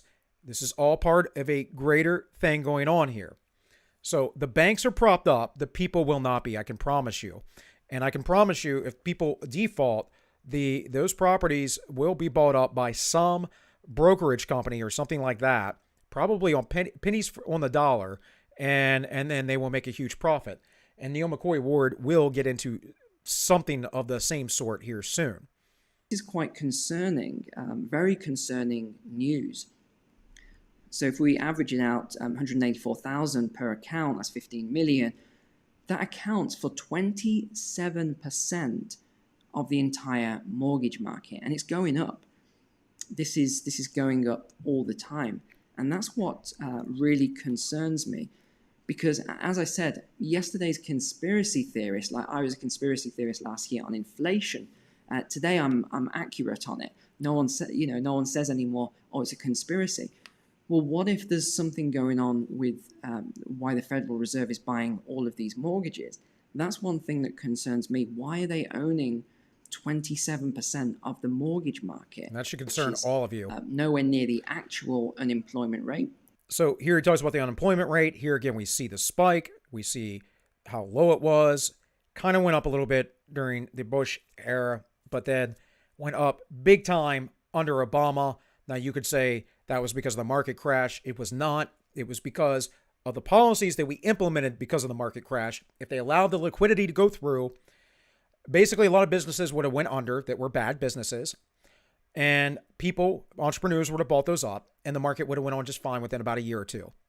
Instead, what we had to do was draw it out for 8 years, and then so from 2008 to 2014, we finally get back down to, actually more like 2016, to the pre-2008 levels. And of course, we all know what happened under Trump and unemployment and then the super skyrocketing. But it is still here. It is still high. And that is a problem because people are being paid not to work. And this goes back to the Federal Reserve policy, the inflation that's going on, the buying up of these markets, the restriction of, the buying up of the mortgages, and the restriction of goods and services. This is all the Great Reset. That's what's going on. That's what we're watching. That's what we're seeing right now. I think it's pretty evident. Now, maybe I'm totally off base here, but either way, it's just poor monetary policy. What I would like to see is a decentralized bank where money is freely spread amongst the people so that the people have control and markets were freely, openly taken care of, and there be minimal regulations on businesses based on morality and ethics. And if you had a problem with a business, then you could go to court and arbitrate with them. That's what I would like to see. Instead, we have this big system that just props up centralization and power. Joshua says, for whoever thinks the economy looks stagnant right now, wait till the foreclosures hit. Right. The housing market is a very, very big deal right now. And no one is talking about it. I shouldn't say no one. The Hill has been covering it a lot lately. Although I haven't watched The Hill recently. But they are, as far as a sort of mainstream source, kind of okay. Kind of, only because they try to stay moderate. But they're not. They're center left, center left, if we want to talk about it like in a compass and a cardinal directions. They're pretty much establishment is what they are, but anti-establishment, and that they rail against the poor leadership in D.C. Just look north for the reset. Yeah, it's going to get worse for you guys too, though, Holly. It really is. I say look toward China. Again, the Great Reset is aligned with Agenda 2030 for the UN. That's purposeful, guys. That is obviously purposeful. Part of these two are they're aligned with Chinese goals. The Chinese want to be the world economic power by 2030. I believe that's the date. And they already are. But they want to be the world superpower by 2049. That's their 100-year plan. So they've got the owning nothing part down, and the dumb and happy part mostly have to, I suppose. Just not the rent control. Yeah. Well, they have to get everybody clustered into cities as well. You have to really go to U6 or even use Shadow Stats unemployment rate. For more accurate video on UBI, Universal Basic Income, I would definitely show Shadow Stats actual alternative unemployment rate, which they put at 25.5%. So he's showing you alternative data that's saying that outside of the U.S. data, because the U.S. data does lie. It's like the inflationary rate. They go, inflation is only 1 or 2%, and they measure like milk and gas, and they're not looking at everything across the board. They never do. And oh crap, I can't remember his name, but the orange, is it the Orange Pill podcast? I think that's what it is. I can't think of the guy's name. He's kind of like a financial guy. He's on Tim Pool a while back, but he was saying, you want to measure the housing, or you want to measure the inflation, just look at Bitcoin. Because it can't be manipulated, is a natural, it is a natural, basically, meter for the inflation, or wood, because wood isn't really manipulated either within the market, and that's an important thing. Now, the price can go up and down based on supply and demand, of course. Bitcoin's something kind of different. It's pretty independent, although I'm not advocating for crypto in any way, shape, or form. You guys make up your own mind on that. Definitely some food for thought there on that. But now I want to show you the labor force participation rate, which I think is a much better metric than the unemployment rate. Now, I just want to show you this for context. During the last crisis... Exactly, Josh. Gas, bread, milk, they can subsidize those, and they do, to keep the prices down. Do you ever wonder why all the center aisles in the grocery store are so much cheaper than all the meat and other stuff? It's because grains and soy and corn oil especially, all those things are highly subsidized, and they're poisoning and killing you, folks. They really are. I'm not saying I don't eat junk. I do. But I definitely don't make it a center of my diet. The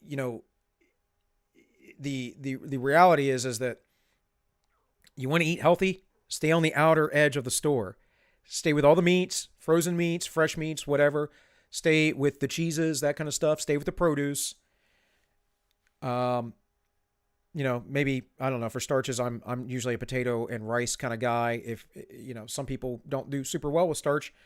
I kind of like ketogenic diets myself, but they're hard to really stick to for me.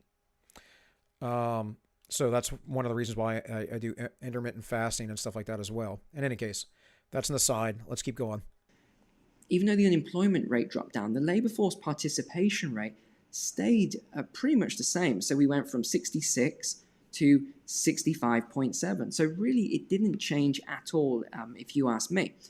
But then afterwards, it's been slowly dropping, this participation rate.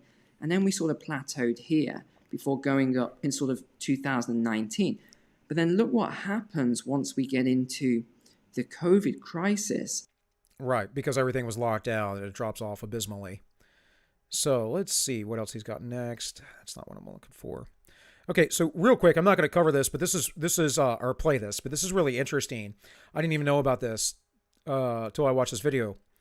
And by the way, guys, if you can't see, this is from May 29th, so it's not super up to date, but did pop up for me after I saw that other video, and I do like Neil's work. I think he does a really good job. Neil McCoy Ward. Go check him out. Give him a sub. It'll be worth your time. And if you only watch him once a week or so, or once a month even. So these are migration patterns he got off redfin.com/news/data-center-migration, yada yada yada. And the red to the blue is where people are migrating and where they're going. So again, I'm not going to cover all this, but he gets into it. It's one of the things that he does. What else did I want to cover here? Oh, he's talking about the housing market in Boise, Idaho, and how it was rated as 100% seller's market. I remember looking at land in Idaho a little while back. By the way, guys, I don't recommend, like, Idaho back in the day, maybe. Boise does seem like a great area. Idaho, the whole entire state, looks quite beautiful from what I've seen. But again, I always say, remember during the coup, that lady in the playground, that was in Idaho, and the people who are lefties are moving there. Now, some of these people might be more conservative, escaping lefty areas, but you have to be careful. West Virginia, on the other hand, we're bleeding lefties. Come to my state. Come with me. Come and live on the land, live off the land with me in the mountains, please. All right. Anyways,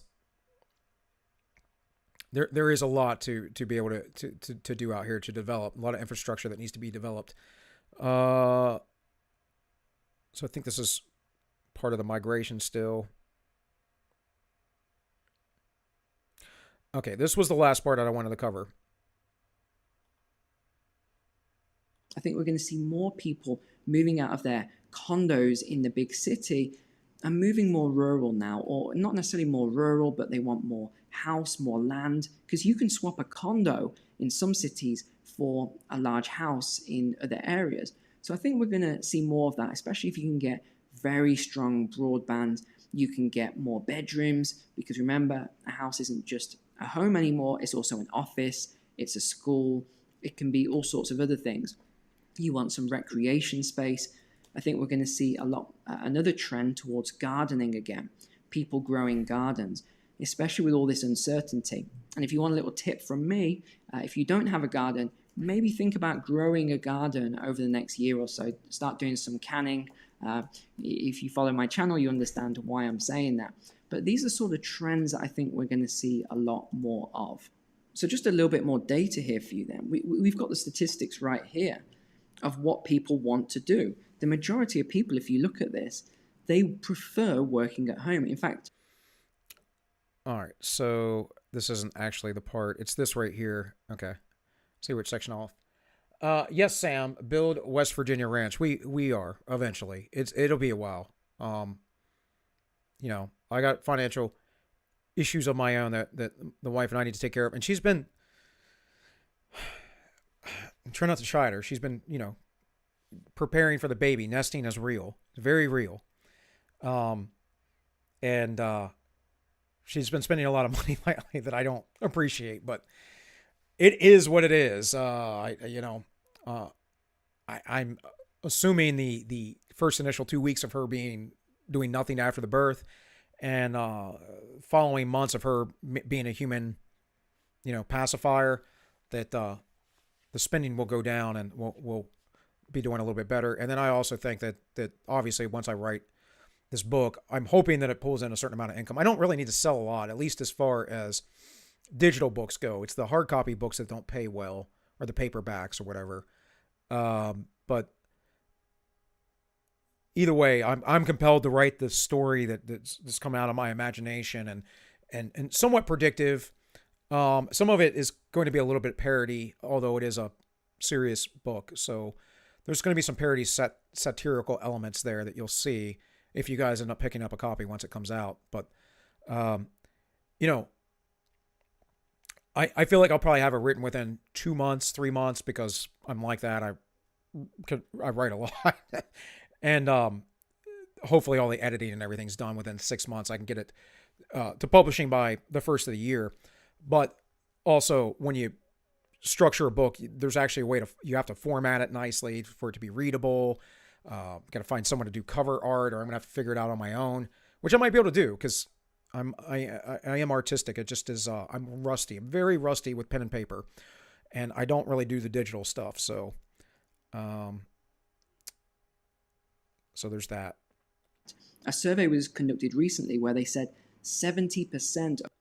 I mentioned as well some concerning things going on around pension funds. So this is the last thing I wanted to get to. If you sell a house these days, the buyers might be a pension fund. Now, I talked about back with the Federal Reserve Bank buying up these mortgage-backed securities, buying these mortgages from the banks.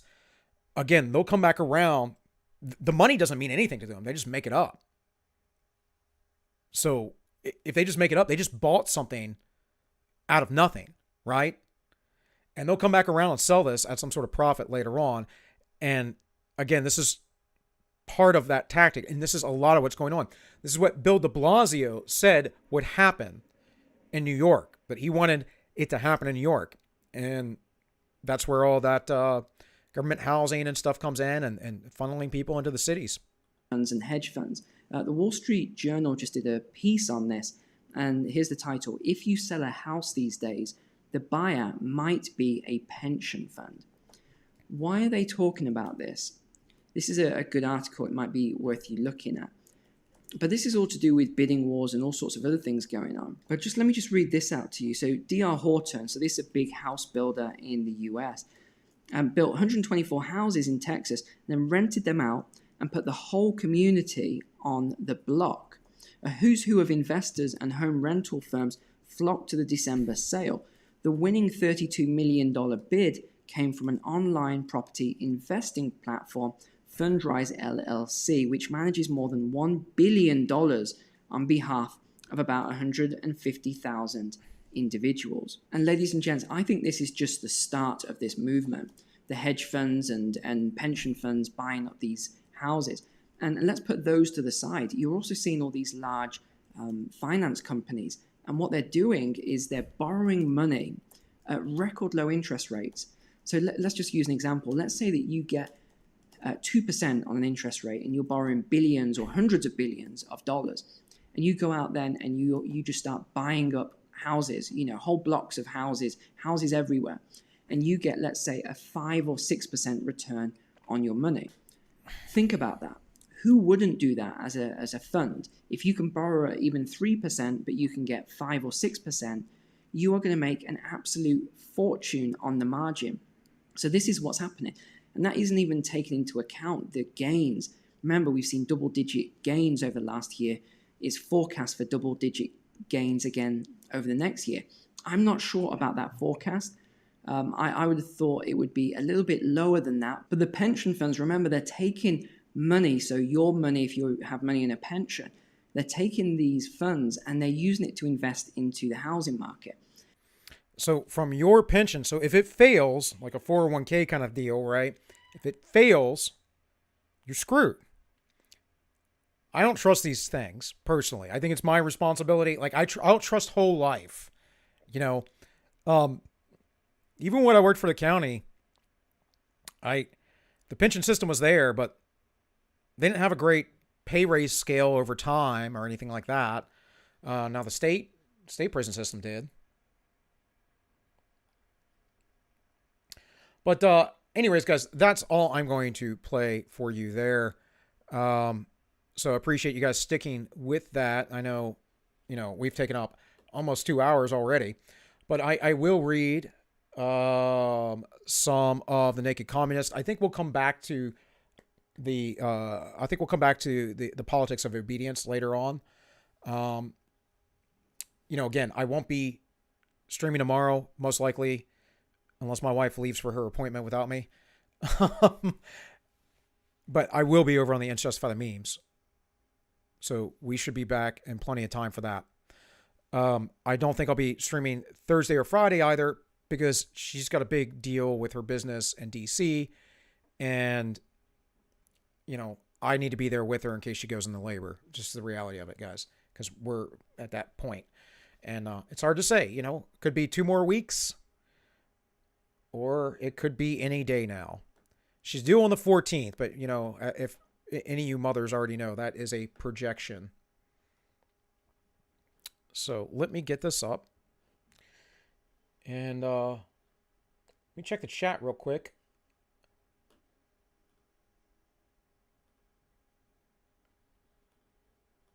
All right, guys, just a reminder once again, please like, share, subscribe. Help me grow.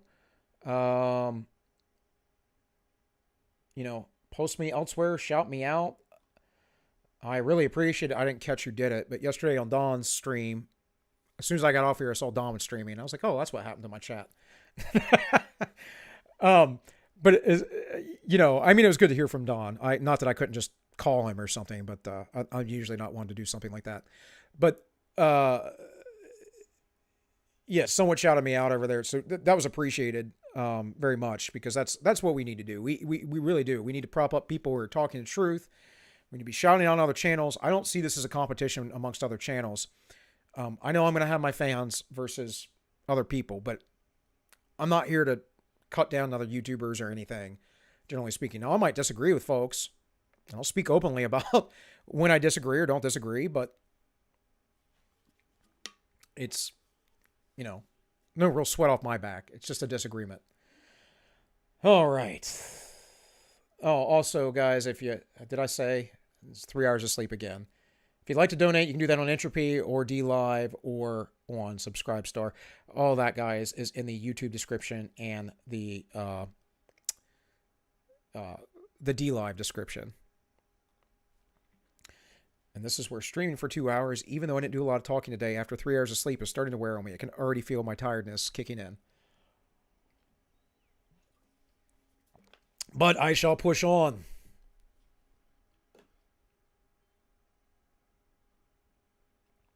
Oh, Sam, I do not get upset about those things, man. You don't have to apologize in any way, shape, or form. It just, I don't know. Like, all of a sudden I see my stream dip. I don't know if YouTube's throttling me or what's going on. That's all. It's like from my perspective, I'm like, okay, I know these guys watch me daily. Like, I know all you, like, I know Joshua Ham isn't here daily in the chat. Or Thane, I don't think you were around yesterday. So there's some people who are daily in the chat, like pretty regular. Like Holly and Shelly. I know Val dips in and out. So there are some people that I know are here regularly. And the other thing is I know some people might come in and they might get offended with what I say. Like, that's their problem, though, as far as I'm concerned, because I'm not here to cater to anybody. I'm here to tell you the truth, and the truth to the best of my ability, and to whatever level God allows me to understand it. So, all right. So this is The Naked Communist by Leon Skolson, and we're like in the first chapter of this. So let's keep going. As far as this writer is concerned, there is absolutely no question whatever as to the course of action free men must ultimately take. In fact, it is the only choice of law of survival. The law of survival allows. Surely no man who has felt the throbbing pound of freedom in his veins could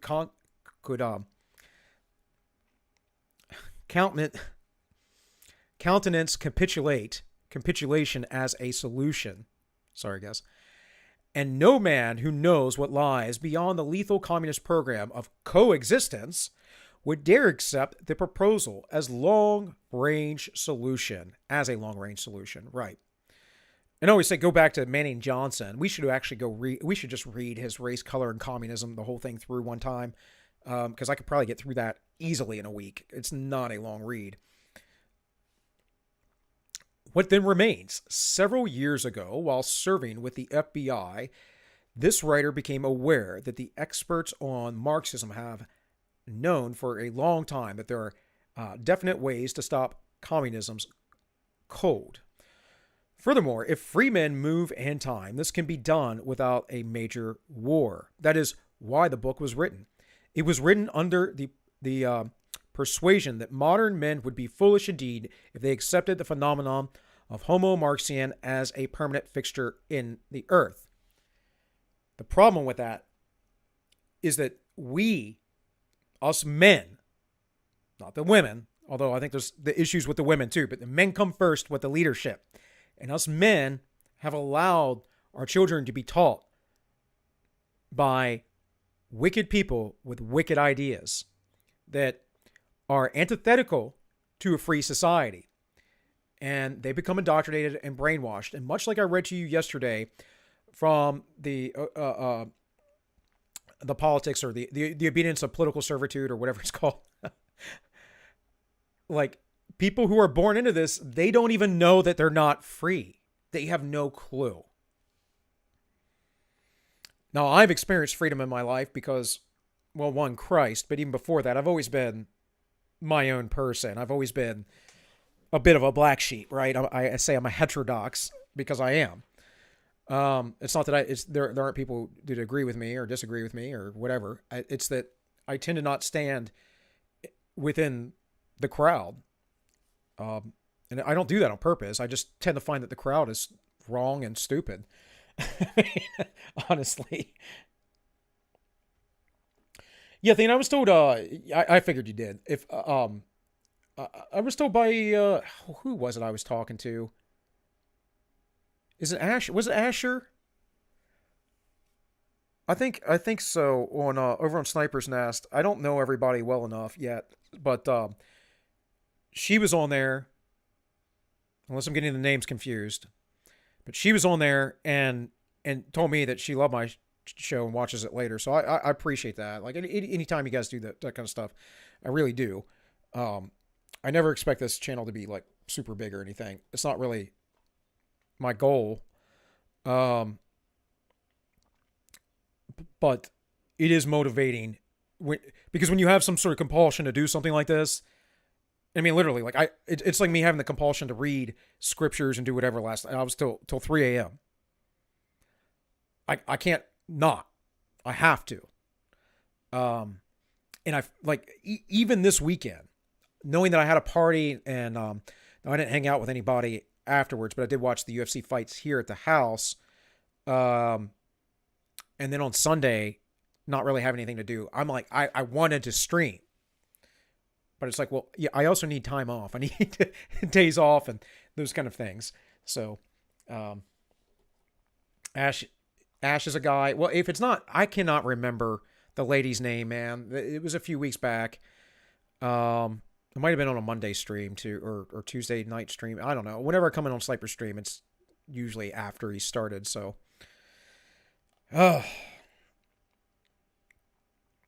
anyways, let's keep going with the text here.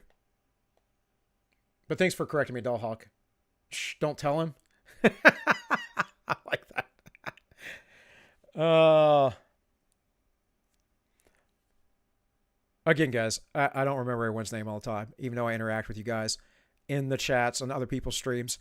There are well-established and easily understood historical reasons why every legitimate influence should be brought to bear on the removal of this roadblock from the pathway of normal human advancement. Whoa. Sorry, I'm used to scrolling. This must be done for the sake of Homo Marxian as well as for the rest of humanity. He is the victim of a man-made experiment trapped in his own self-perpetuating cycle of human negation. As long as free men are the prevailing majority in the earth, there is a very good chance of breaking the cycle. To do so, however, free men must achieve an intelligent and dynamic solidarity at least as strong as the illusory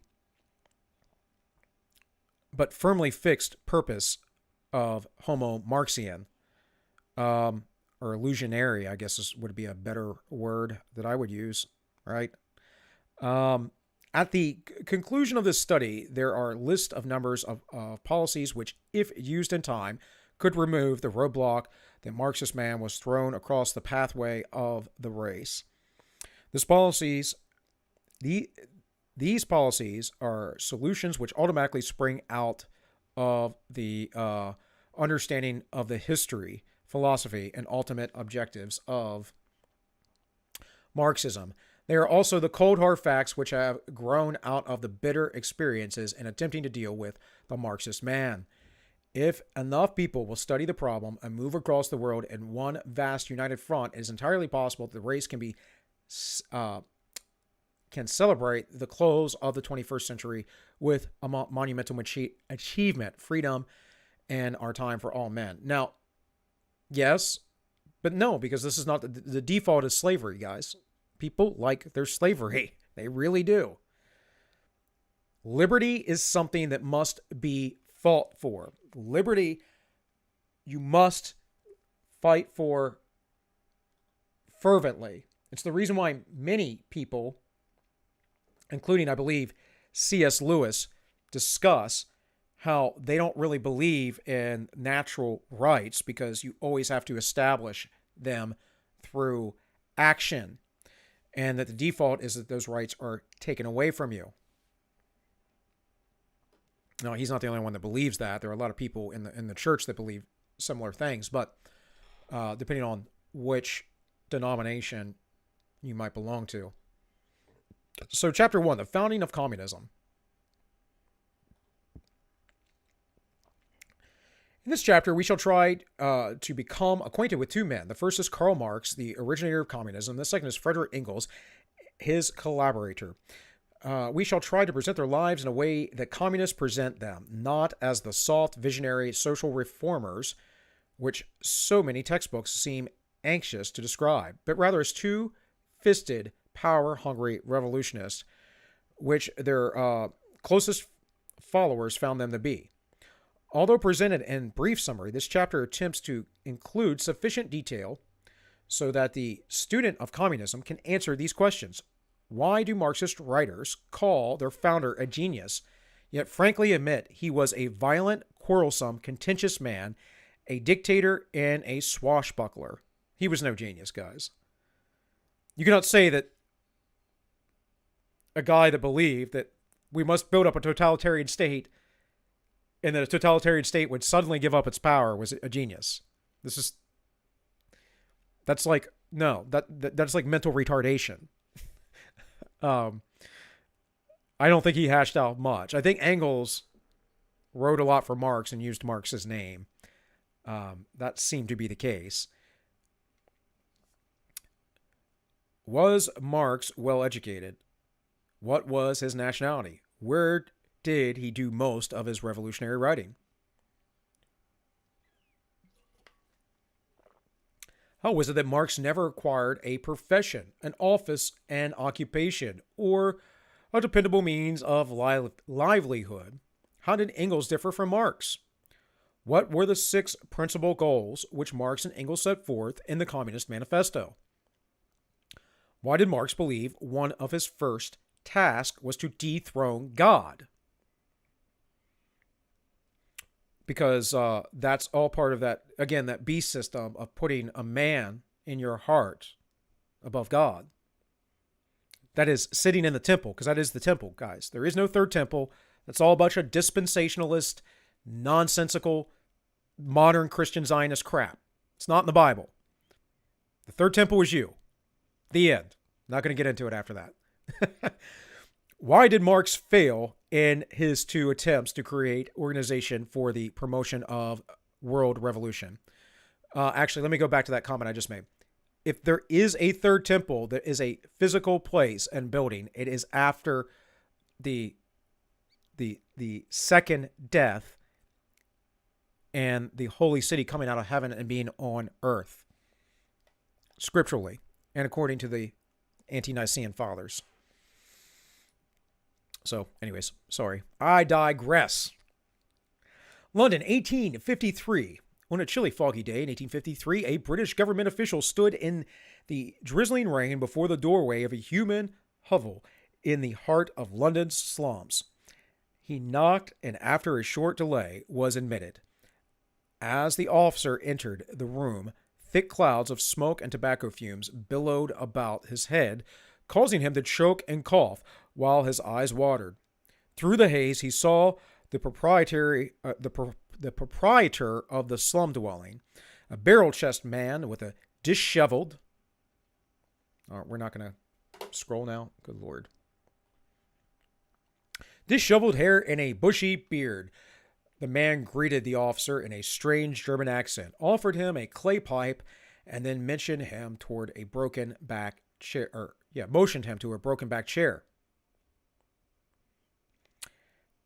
If the officer had not known better, he would have guessed that the bushy-bearded man who sat before him was a graduate of a university with a PhD degree, nor that the wife who had just hustled the children into a back room was the daughter of a German aristocrat. Yet such was the case. This was the residence of Dr. and Mrs. Karl Marx. At the moment, Karl Marx was a political fugitive, having been driven from Germany, France, and Belgium. England has granted him domicile along with other revolutionary leaders from the continent, and for this Marx was grateful. It gave him a lifelong base from which to continue his revolutionary work. On this particular day, the presence of the officer was no cause for alarm. It was the routine check which the British government made on all political exiles living in England. Nor was the officer hostile. He found the Marxists strange but interesting people who could engage in very lively conversation on world problems while sitting blissfully in a domestic environment of incomprehensible confusion. That I have no doubt of that. Of all the problems I know about Marx, no doubt there. And you see this a lot with people who think of themselves intellectuals and often they are, where their house is in total disarray. They're very disheveled. You see this most often with very intelligent people who, like very high IQ people who are professors in academia, especially when it comes to hard scientific fields like mathematics or physics. Sometimes you'll see this. I can't think of the guys off the top of my head, but you'll see this sometimes with biologists, but not as much in my opinion, because it's not as hard of a discipline. It isn't. So it doesn't take as much brain power is my point there, guys. Let's see. The officer later included this puzzled observation concerning the Marxists in his official report. Excuse me, had to clear my throat there. Marx lives in one of the worst, therefore one of the cheapest neighborhoods in London. He occupies 2 rooms. The room looking out on the street is the parlor, and the bedroom is at the back. There's not one clean or decent piece of furniture in either room, but everything is broken, tattered, and torn, with thick dust over everything and the greatest untidiness everywhere. By the way, does this sound like any SJW you might know? Any critical race theorist, potentially? In the middle of the parlor, there is a large old-fashioned table covered with oilcloth. On it, there are manuscripts, books, and newspapers, as well as the children's toys, odds and ends, and his wife's sewing baskets, cups with broken rims, dirty spoons, knives and forks, lamps and ink pots, tumblers, some Dutch clay pipes, tobacco ashes, and in a pile on the same table.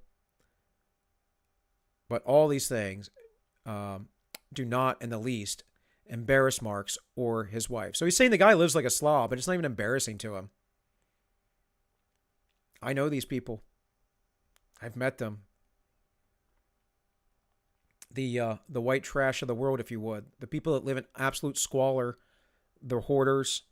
They don't know what it is to simplify their lives and beautify, and all they can do is collect and pile up things.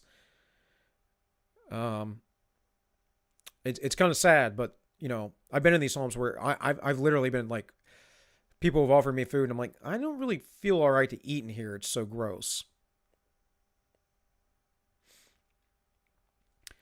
You were received in the most friendly way and cordially offered pipes, tobacco, and whatever else there may be, or there may happen to be. Eventually, a clever and interesting conversation arises, which makes amends for the domestic deficiencies. Thus, we are introduced to one of the most dramatic personalities to cross the pages of history during the 19th century, one who would have a greater impact dead than alive. Biographers would grapple with the enigma of Marx's life. At one moment, Marx would be called the greatest genius of his age. Nonsense. Nonsense. Nietzsche was a contemporary and was certainly, until he went mad, far more intelligent than Marx.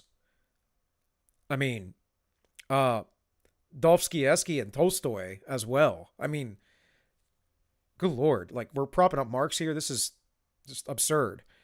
Yeah, whatever. I never understand when they're like, oh, he is a genius. He can conduct 51 million. Give me an example. Give me an example. I'm not a genius, guys. I know about where my IQ is at. I'm not a genius, I can tell you. So I don't think that Marx was either. And a moment later, even his disciples would feel forced to call him a violent, quarrelsome, contentious man, a dictator, a swashbuckler, and one at feud with all the world, and continually alarmed lest he should be unable to assert his superiority. Ah, there's the rub, is it not? His superiority, his own hubris, his own ego.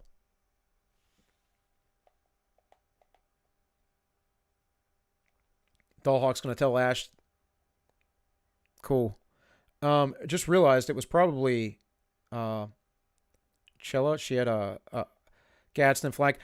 Yeah, I don't know. I don't remember the name, and that's why I'm confusing, because I know I've seen them in the chat. I'd have to go back and watch the stream. So I appreciate you trying to inform me, Sam, but that was the first time I think I've ever talked with them. Like, I don't always know who I'm talking to when I come on someone else's stream, right? So...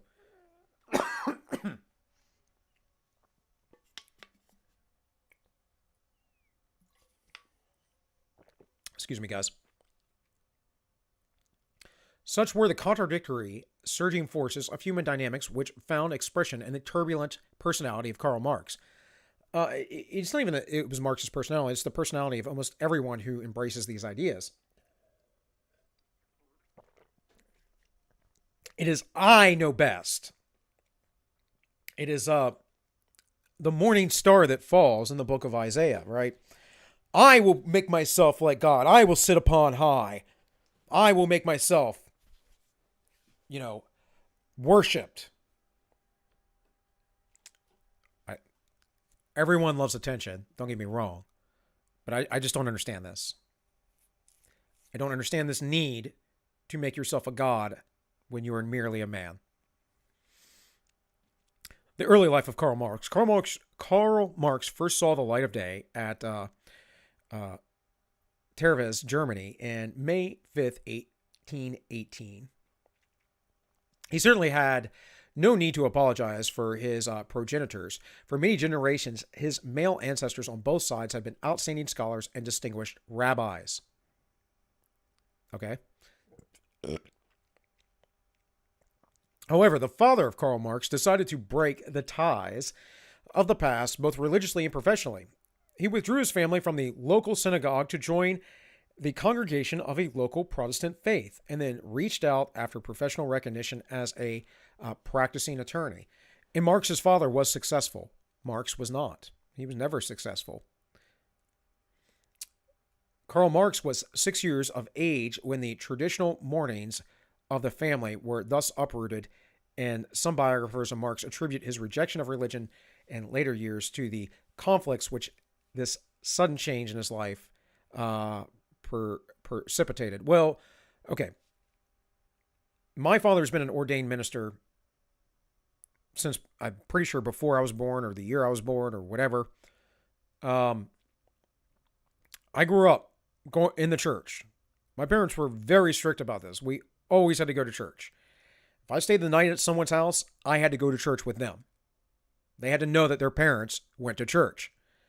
Now, in my teen years, they were a little more lax about this, but for the most part, I always did this. And then, of course, there was only a few years of that as well, because I would voluntarily go to church with my girlfriend, my junior and senior years, or my senior year particularly. But at no point do I remember anything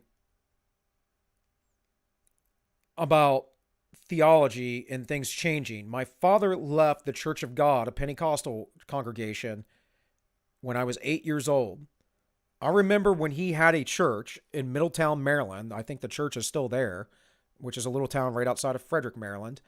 He had it. He was the parishioner of this little church there, part of the Church of God. I was like 4 then. I barely remember it. You think I remember Bible lessons? I barely remember getting a G.I. Joe that Christmas as in my stockings. I think it was what was his name? Is it Buzzsaw? It was one of the Dreadnoughts.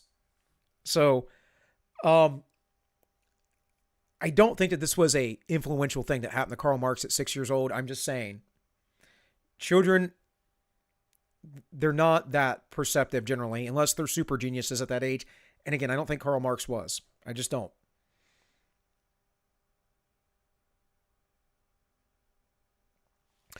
Didn't one of his kids starve? I don't know about that, but I do know that he had an illegitimate son with his with one of his maids that he treated as a servant. And he knew it was his son his entire life. Never told him he was a father. Engels divulged this, I think, on his own deathbed. So he was a pretty gross guy, just generally speaking. He's probably that, I mean, everyone probably smelled back in those days because they didn't really have deodorant as much. They wear perfumes and stuff, but he's probably one of those guys you get around now that's got the bushy hair and the beard and it's got like crumbs all in it, and he smells like BO from like 6 feet away, completely disheveled. I hope that's none of you out there. I'm not trying to be offensive, but you should take better care of yourselves, folks, if you are that way. Like, seriously. And granted, I know I have like crazy kind of disheveled hair myself right now, but I do try and tame it slightly. So anyways, let's keep going. However, the father of Karl Marx decided to break away ties from the past. He withdrew his family from the local synagogue. Karl was 6 years old at the age, and many perceive this changed his life, and I don't think so this early in his life. If he'd have been 8, 9, 10, maybe, but not that early. In elementary school, young Karl revealed himself to be a quick, bright scholar. He also revealed a quality which would plague him the rest of his life, his inability to keep a friend. That tells me a ton about a person, because I make friends everywhere I go with almost everyone I meet. And I must never have someone dislike me. And if they do, I mean, it's just someone who's just like, I don't know, I can't tell you, I just don't like you. Anytime I've ever had someone really dislike me, that's been the issue. And I don't know, that's in their own heart. I have no idea what I did to offend them or whatever. But someone who is a contentious individual who has no friends, probably not a very good person. Those crumbs are snacks for later. Well, sorry, Doll Huck, for disparaging your beard. I'm gonna have to bring up when I had grown my beard out initially here. Maybe I can find that briefly before I get off the air if you guys want to see it. So it says he had an inability to keep a friend. Seldom in all of Marx's writings do we find a reference to any happy boyhood associations. Biographers say he was too intense, too anxious to dominate the situation, too concerned about personal success, too belligerent, and his self-assertiveness to keep many friends. I can be all those things. I don't have a problem keeping friends at all. I don't know. But I keep friends generally like close friends, not just acquaintances, I should say. Because generally when I say friends, as an American, I am talking about acquaintances. But even close friends, most of my close friends are like, we offend each other because we want to know the truth about each other. Those are good friends. When your friend can tell you that the relationship you're in is not a good one for you, that's a good friend. Most people will just be sycophants and be like, oh yeah, no. She's a good girl, or that's a good guy, and while they're doing horrible things. Then later on, You know, you get this a lot with women. They go, "Girl, I knew he was bad for you from the start. I could have told you this, and that." And why didn't you say anything? We didn't want to hurt your feelings. Well, feelings, folks, by telling someone up front something, not a big deal. Now, I know some people get upset because they get told the truth often and they don't like it. But feelings, they don't matter when they're trying to save trouble for you in the long run. Like, you know, maybe you've been in this relationship for a long time and you have to recover. You have to recover emotionally. Maybe it drains you financially. I've had that happen to me. Not even my ex-wife. Another girlfriend afterwards. I mean, without good friends around, you don't have any counsel. Now, granted, I would say that the best friends you can have should be in the church. But there's so little of that these days as well. However, Karl Marx was not lacking in sentiment and genuine hunger for affection. At 17, when he began his university career, the letters which he wrote to his parents occasionally unveiled deeply sentimental, woman-like feelings. Here is an example. Wow. Woman-like feelings, huh? In the hope that the clouds which hang over the family will gradually disperse, that I shall be permitted to share your sufferings and mingle my tears with yours, and perhaps to direct touch with you, to show the profound affection and immeasurable love, which I have not always been able to express as I should like, in the hope that you, too, my fondly and eternally loved Father, bearing in mind how much my feelings have been storm-tossed, will forgive me, because my heart must often have seemed to you to have gone astray, when the travail of my spirit was depriving it of the power of utterance, and to hope that you will soon be fully restored to health, that I shall be able to clasp you in my arms, and to tell you all that I feel. I remain always your loving son, Karl. Such expressions must have puzzled the elder Marx. Throughout his career as a father, he was never able to counsel or cross his hot-tempered son without participating in an emotional explosion. This is what he means by acting like a woman. Maybe he was a high-functioning autist. If he was a high-functioning autist, then he would have been, I think, intelligent. I mean, I don't know. Not all autists are intelligent, Shelley. That's a good point. But he got all of history backwards. I mean, this is the same with Rousseau. I understand the Rousseauian line of thought, and maybe one day we'll start going through it more deeply. But I don't consider Rousseau to be some genius. Now, he was influential and a writer, but a lot of times that happens because of people's station in life, especially back in the day, not because of their intelligence or ability.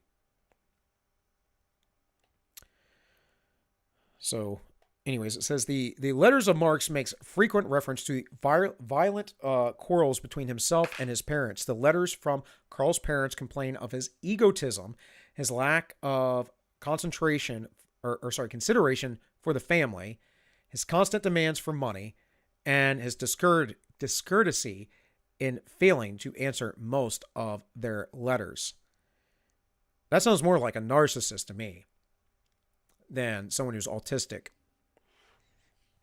And I got a lot of experience with those cluster B personalities, both personally and professionally. Marx as a young man. It was in the fall of 1835 that Marx entered the University of Bonn to study law. This was a heretic year.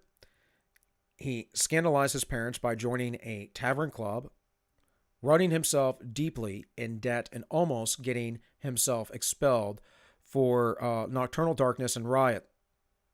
His studies were most satisfactory, and he threatened to become a professional poet instead of a lawyer.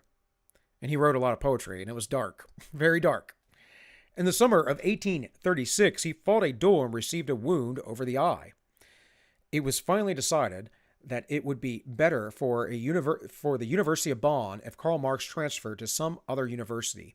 The elder Marx heartily agreed. Karl was sent to Berlin.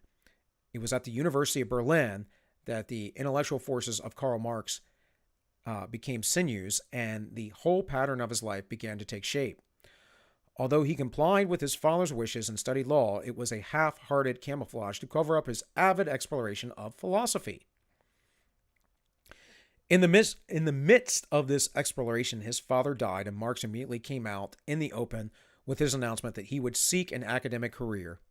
He wanted to occupy a chair of philosophy at some university. Marx chose for his doctoral dissertation the difference between the natural philosophy of Democritus and of Epicurus. In this study, he favored the materialism of Epicurus. I don't know why I said Epicurus. It's Epicurus, like epic, right? Epicurus, actually. Yes, now that I'm reading it, it's Epicurus because Epicurus. That is the proper pronunciation. Because it allows for all energizing principle in matter. And here, folks, is the beginning of Marxist material philosophy, which it is materialism. Materialism, by the way, folks, rejects spirituality and God. Christ was an anti-materialist. It is very clear in his teachings. So as he comes in on the Sermon on the Mount, this is all a reordering of like the mount, the mountain in the desert. What was it? Mount Sinai, that Moses was given the Ten Commandments, the law. Jesus sits on the Sermon on the Mount and gives an exposition upon the law.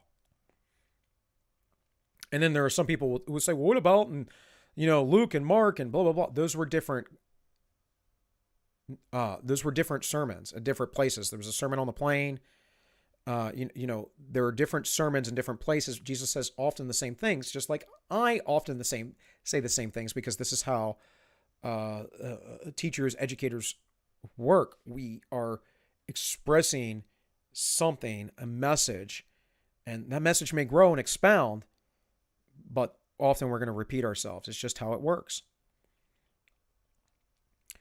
So, again, if you go read that, and you read that with an I, without trying to add or take away anything to it, but just read it simply, plainly for the text, you'll see that Christ was not a materialist. So, let's see here. In the midst of this exploration, his father died. Okay, he wanted to occupy a chair of philosophy. Okay, yeah. In his study, he favored materialism of Epicurus because it allowed for the energizing principle of matter. He thought that if matter were autodynamic, it would do away with the need for a creator, a designer, or a governing force in the universe. The anti-religious sentiments of Marx found further expression in his thesis when he chose for its motto, the cry of Prometheus. In one word, I hate all the gods.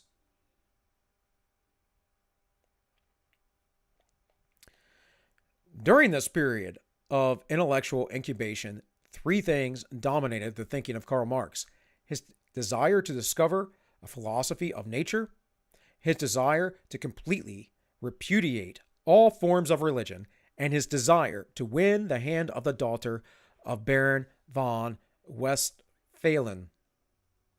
While Marx was at the University of Berlin, he fell in with a left-wing school of Hegelians. Imagine that. Who were followers of the German philosophy of George Wilhelm Hegel. At the moment, their whole energy was consumed by the desire to liquidate Christianity. David Friedrich Strauss had published his Life of Jesus in 1835 and shocked all Germany with his contention that the Gospels were not true historical documents, but were merely myths which he believed evolved from the communal imagination of early Christians. Now, I've been playing for you Jesus of Testimony, and they should have already dispelled that. But we haven't been watching all of it. We haven't got through all of it. So, speaking of which, I guess I'll play that at the end here. If you guys would like to watch it or listen to a few minutes of it. A close association of Marx, Bruno Brauer, wrote on the same theme in 1840 under the title Historical Criticisms of the Synoptic Gospels. In his book, he claimed that the Gospels were forgeries. He said Jesus had never existed and that he was a figure of fiction and therefore Christianity was a fraud. Now, this was very happened. Oh my goodness. Words out of mouth. This was very common in that post-Enlightenment type era. And I say post-Enlightenment because at this point, we're coming out of the Enlightenment era into an era of modernism, which is an era of nihilism. And the Enlightenment took these things of finding the truth and using philosophy and getting away from God. This happened all over the world, by the way. I don't understand what the Orthodox, again, I'll say this again, where the people I'm talking to in the Orthodox Church, where they're getting this idea that, oh, this is why the West fell. Well, why did God allow Byzantine to fall and be subjugated by the Ottoman Empire? Or why did Russia fall and become the communist leaders of the world? Why did that happen if you all follow God correctly? I mean, this is a legitimate question. I'm not trying to throw shade. In any case, it just doesn't make any logical sense to my mind. And Christ being the Logos, logic is a big part of Christianity to me, folks. Let's see. Let's keep moving. In this book, he claimed the Gospels were forgeries. He said that Jesus had never existed. Oh, yeah, I was saying about the Enlightenment and how this happened a lot. It's because people were believing in Darwin and all these other things. There was a big push against God. This is why Nietzsche wrote about this, and rightfully so predicted, as well as Dostoevsky, that these things, or Dostoevsky, pronounce his name correctly, predicted these things would happen. Predicted the 20th century and the evils of it. I don't think it had anything to do with what church you were in, East or West, Protestant, Catholic, any of those things. I think it had to do with people allowing centralized governments, whether they be church governments or state governments, whatever, earthly governments, to dictate to them instead of searching for the truth themselves. The laity has power, and giving all your power up to follow people, leaders, as if they are gods themselves, always going to end in destruction, nihilism, and just terror for humanity. At this point, Bauer and Marx decided they would boldly publish a journal of atheism, but the magazine lacked financial sponsorship and died in gestation. Nevertheless, the anti-Christian campaign gained another eloquent protagonist named Ludwig Feuerbach, who came out in 1841 with his Essence of Christianity. He not only ridiculed Christianity, but presented the thesis that man is the highest form of intelligence in the entire universe. That's actually blasphemy. That's literally the legitimate meaning of blasphemy. He just claimed to be God. The highest intelligence in the universe is God himself, the Godhead, the three beings in one, or three personalities, three forms in one.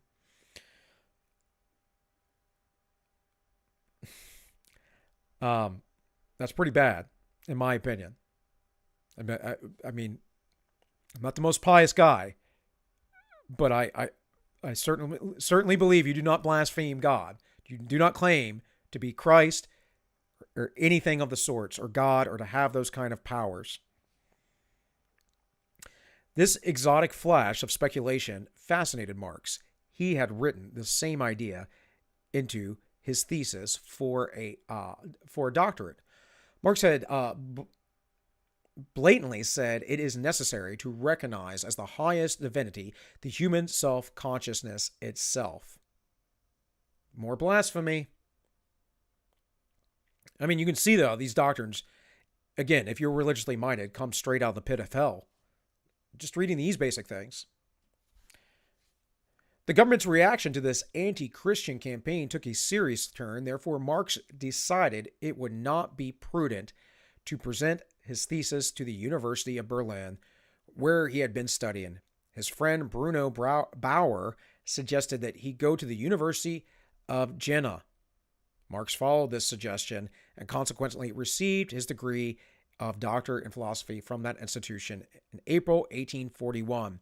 Shortly afterwards, however, a leveling blow wiped out his passionate ambition to become a professor of philosophy at some German university.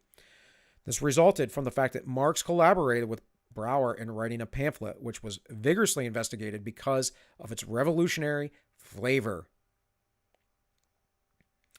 When the Persian officials identified the authors, Bauer was summarily dismissed from the University of Bonn, and Marx was assured that he would never be allowed to teach at any university in Germany. That's the way it went back in the day, guys. And the Prussian system was very much about having good little followers of their autocracy. Now the revolutionary spirit flamed high in Marx. Somehow he must start a movement to remake the world. However, to succeed in such a task, he felt he must have the companionship of Jenny von Westphalen, the attractive and popular daughter of a German aristocrat who lived in Marx's hometown. For 7 years, he had corresponded with her. One of his letters made it clear that if she married him, she would become the wife of a revolutionary. Said he, Jenny, if we can but weld our souls together, then with contempt shall I fling my glove in the world's face. Then shall I stride through the wreckage a creator. No joke. He thought this much of himself, a guy who was pretty much unemployed his entire life. Thought this much of himself. In June 1843, the wedding took place. At the same time, the bridegroom was unemployed, and Jenny von Westphalen soon discovered that this was to be a permanent characteristic of the entire married life. Now, guys, I've read this before years ago. I'm not, I'm sitting here like saying stuff off the top of my head as always, and of course the author put this in here. So there you go. Karl Marx never acquired. Oh, come on, mouse, work for me. Karl Marx never acquired the slightest comprehension of the responsibilities which a husband assumes as the head of a family. Nevertheless, Jenny von Westphalen remained loyal and devoted to Karl Marx under circumstances which would have crushed a woman of weaker mental. After the marriage, they had a 5-month honeymoon following. 5 months? What? Good Lord. 5-month honeymoon. Following which they went to Paris, where Marx hoped to collaborate in publishing a revolutionary organ called the Franco-German Yearbooks. The publication collapsed after its first issue, and Marx spent the next 15 months in the pleasant task of studying and writing. This was to be the pattern of his whole life. In later years, while his family was starving, he could be found at the library devoting himself to the interesting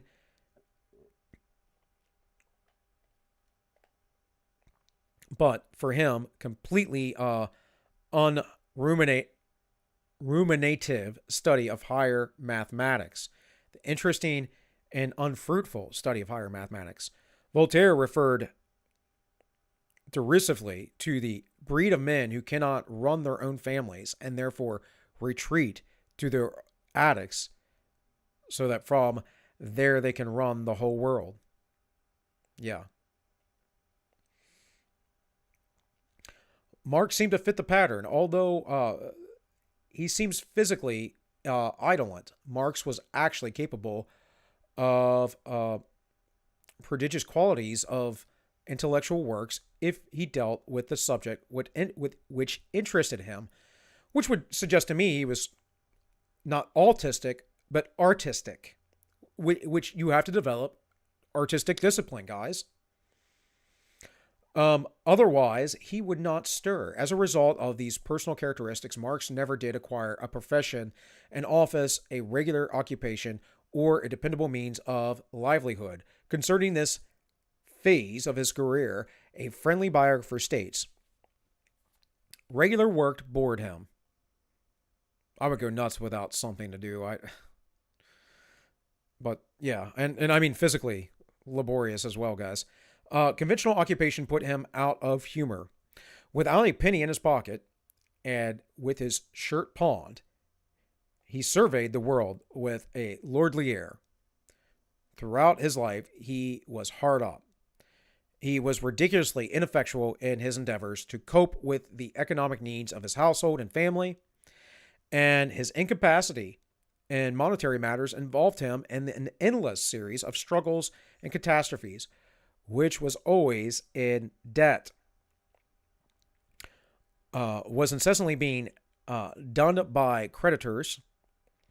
Half of his household goods were always at the pawn shop.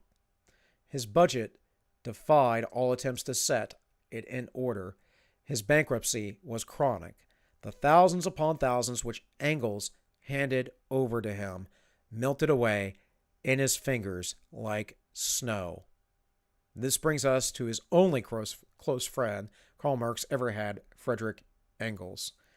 And that brings me to the end of this for today, at least the text. I'll cover a few things real quick here. So minimize that. Move some stuff around here. All right, I see some stuff in the chat. Then one of his kids starve. Yes, I read that. Those crumbs. Yeah. Maybe he was high-functioning autistic. No, I don't think so. Communists and Marxists confuse me as to why do they all think they're not going to be one of the hundreds of millions that will starve under the... Because no one did it right, Holly, in this time. Under their genius, it will be done right. This is what they always say, isn't it? Well, you just don't understand, Bill. You don't understand my genius and how great all these things can be. And you go on like Voldemort and go, well, you see, if you look at the Uruguay, you look at them and you look at their co-op studies, and it's like, dude, do you know what happened in Uruguay? That's not a good example, buddy. It's not a good example. Because they're better than you, and that's right, exactly. Or some other narcissistic delusion along those lines. Raised to believe that they're special. Yes. Yes, now you know how it all works. All right, I think I'm going to play Jesus of Testimony for a few minutes. I'm going to stay on here. And just for giggles, before I get off, I'm going to show you guys a picture of me with a very, very large beard from a few years back. So this is all ready to go, queued up.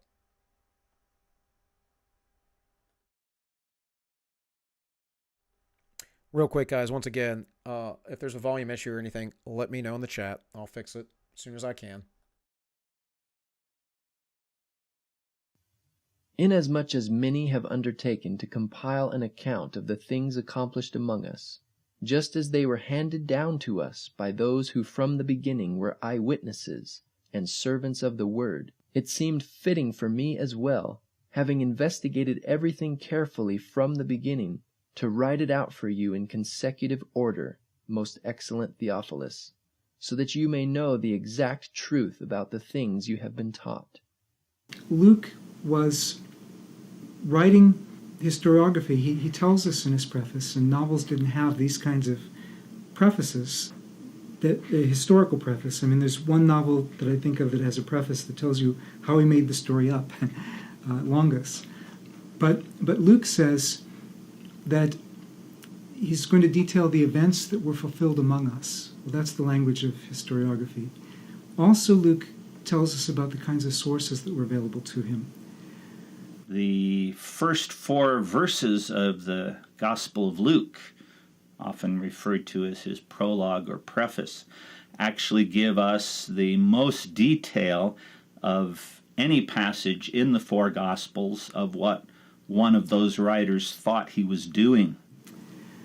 First of all, he tells us that many have undertaken to write an account of these things among us. Not just 1 or 2, not just the sources that we still have available today, like Mark, or the material shared with Matthew. But there were many sources available to Luke. Today we can't duplicate that, but we have somebody who was around back when those sources were available. Just like when Suetonius or Tacitus, Roman historians, write about events. Sometimes they tell us their sources, sometimes they don't, but we know that they had sources. So we have Luke, who was not an eyewitness of, as far as we know, anything in his gospel. He comes on the scene midway through the book of Acts, interviewing and hearing second and third hand from people he calls eyewitnesses and servants of the word. Exactly what ancient historians set out to do wherever possible. Luke followed the ordinary practice of ancient historians, what we now call oral history, which is going to the eyewitnesses. And probably Luke was collecting his traditions over a considerable period. It's not something he thought about doing and then finished it in 6 months' time. It's something he would have planned. So maybe by the time he'd finished his gospel, there weren't many eyewitnesses still alive. We're not sure when he wrote. Maybe that's the case. But he'd probably been collecting his traditions for quite a while. And maybe some of his traditions he got from written sources. But he would have done that because he knew they came from good authorities. Maybe some of his traditions he got at second hand. But again, he would have quizzed people. He would have interrogated them. He would have checked his sources, made sure he was relying on good sources. But the key thing is eyewitness authority was the key thing. Once again, Luke intended his gospel to be a factual account based on the testimony of eyewitnesses. When he refers in his preface to those who from the beginning were eyewitnesses and servants of the word. Servants of the word appears to be a fairly technical term for people in Jewish, Greek, Roman circles alike who were charged with the careful transmission by word of mouth about some important event or figure. The word oral tradition can be rather misleading because it's often used rather vaguely. Some historians who use oral sources, say for modern African history, where oral sources are still a very key ingredient, would distinguish between oral history and oral tradition. And oral history basically is within living memory. It's where you get things from the eyewitnesses. Oral tradition is what has been passed down over generations. So that's a key distinction. And in the case of the Gospels, strictly speaking, we're dealing with oral history because the time period is within living memory. Some of the scholars who worked on the Gospels at the beginning of the 20th century, the people called the form critics, who really introduced the notion of oral tradition into Gospel scholarship, an enormous influence. Their models for oral tradition were things like European fairy tales, which are passed down over centuries probably, and passed down anonymously, and moreover were never meant to be history. They were always fairy stories. They were always entertaining stories which you told because they were entertaining. Quite the wrong model for what was happening in the case of the Gospels. We're not dealing with generations, let alone centuries. We're dealing with a quite short period in which the eyewitnesses were still available. So I think oral history is a much closer analogy to what the Gospel writers were doing, rather than talking about them as recipients of oral tradition, which sort of creates the impression, that the long period in which all kinds of things happened and traditions passed from mouth to mouth wasn't like that. The oral traditions of a people, let's say early Christianity, become absolutely essential to defining for each individual who I am, who we are, and what our purpose in life here is. And so what we now realize, I think, what we have to acknowledge, is that early Christians would have held their oral traditions as identity forming, and therefore would have had a real concern to preserve and have custodians around that preservation taking care of their oral traditions. If the Gospel of Mark was written, say 25, maybe even 30 years after the ascension of Jesus, then you've got probably 10,000 retellings of the same material by Peter until Mark wrote it down. And so what happens is you get these early Christians to start telling the stories of Jesus, and they're doing it both in the community of other believers and before unbelievers. In the telling over and over and over again, they are principally doing it for several years in Palestine. Consequently, you've got other eyewitnesses who are observing them, hearing them, and correcting them if they make mistakes. And so you have this memory in community that is extremely impressive for the New Testament. You don't have these people telling the stories of Jesus in isolation, without accountability to other believers who knew exactly what happened. So this idea of eyewitness is the linchpin that connects the current presentation of the gospel message back to Jesus himself. And it seems that as long as eyewitnesses lived, until the death of that first generation, maintaining that connection was absolutely essential to them. In sum, the oral proclamation had a stable core that was retold in public and private settings, safeguarded by memory in community, and confirmed by eyewitnesses. This evidence points to a strong and reliable oral history behind the written Gospels. But everywhere in antiquity, far more than today in the West, people were very careful with oral memory. What I've noticed when it comes to these cultures, in modern times even, is that Middle Eastern mentality is so different from the modern Western mentality. The times I've spent, for example, in Turkey, we have met Muslims there. The country is 99.8% Muslim. These Muslims have memorized the entire Quran, which is about the size of our Bible. It's a big book, in Arabic, and yet they don't know a word of Arabic. And this is all very, very true. I'll pick up back here, guys, next time. But I have seen this myself. If you talk to a Muslim, they will try and proselytize to you. It's part of their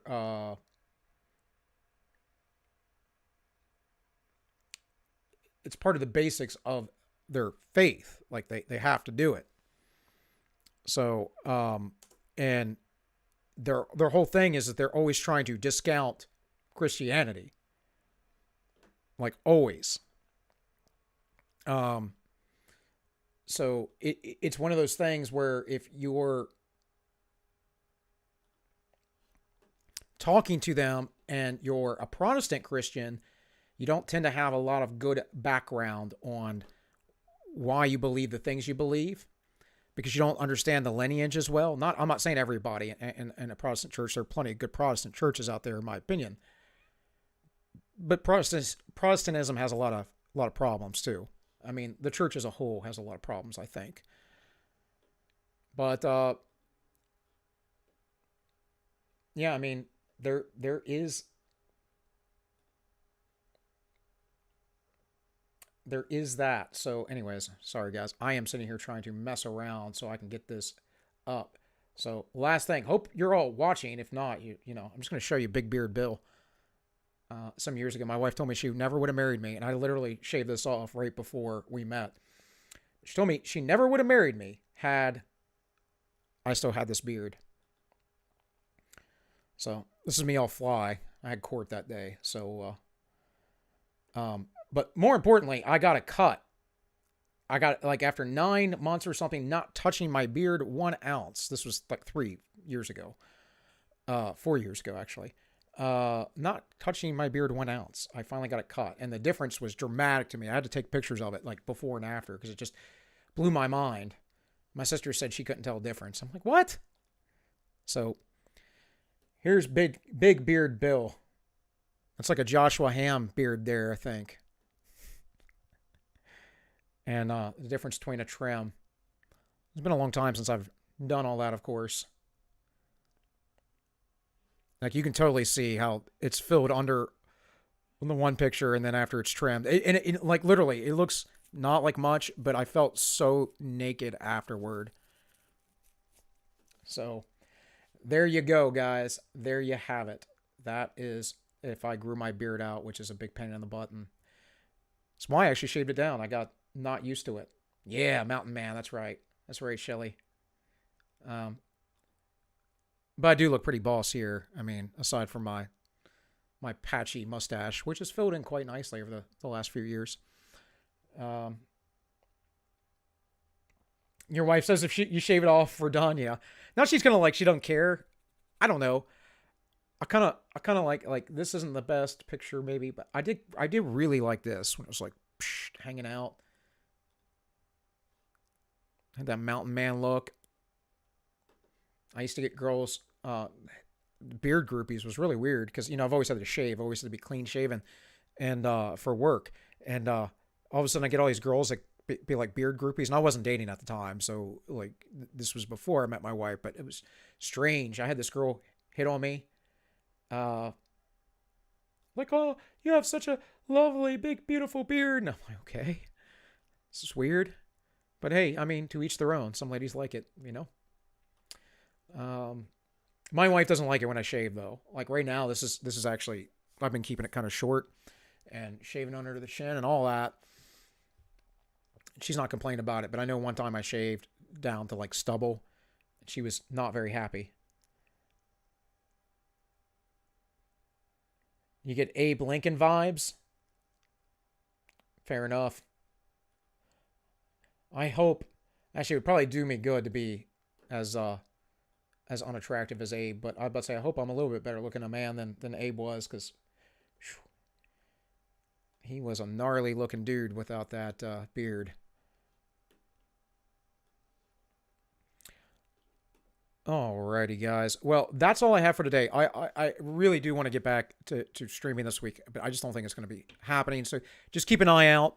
No guarantees. If not, I'll see you Monday, but I'll definitely be here Wednesday on the Inch Justify the Memes. Oh, there she is. There she is. OFC, I come when you show off your huge beard. Well, last time Don, I think, was on the stream, my Twitter was pulled up, and Don was like, who's this guy? All clean shaven and whatever. And it's like, yeah, well, I spent the majority of my life that way because work. So, anyways, guys, I'm closing out here, and let me check all the chat, because I've actually been really bad about that today. I try to be better, but all right, well. Looks like chat's cool elsewhere. So, guys, once again, as always, thanks for watching. I will be back over on the Inch Justify the Memes, the other channel. If you're not aware of that now, I don't know who's new, listening now or later. So, but second channel, the Inch Justify the Memes, kept separate for reasons. Chat, you school my wife on that beard too, by the way.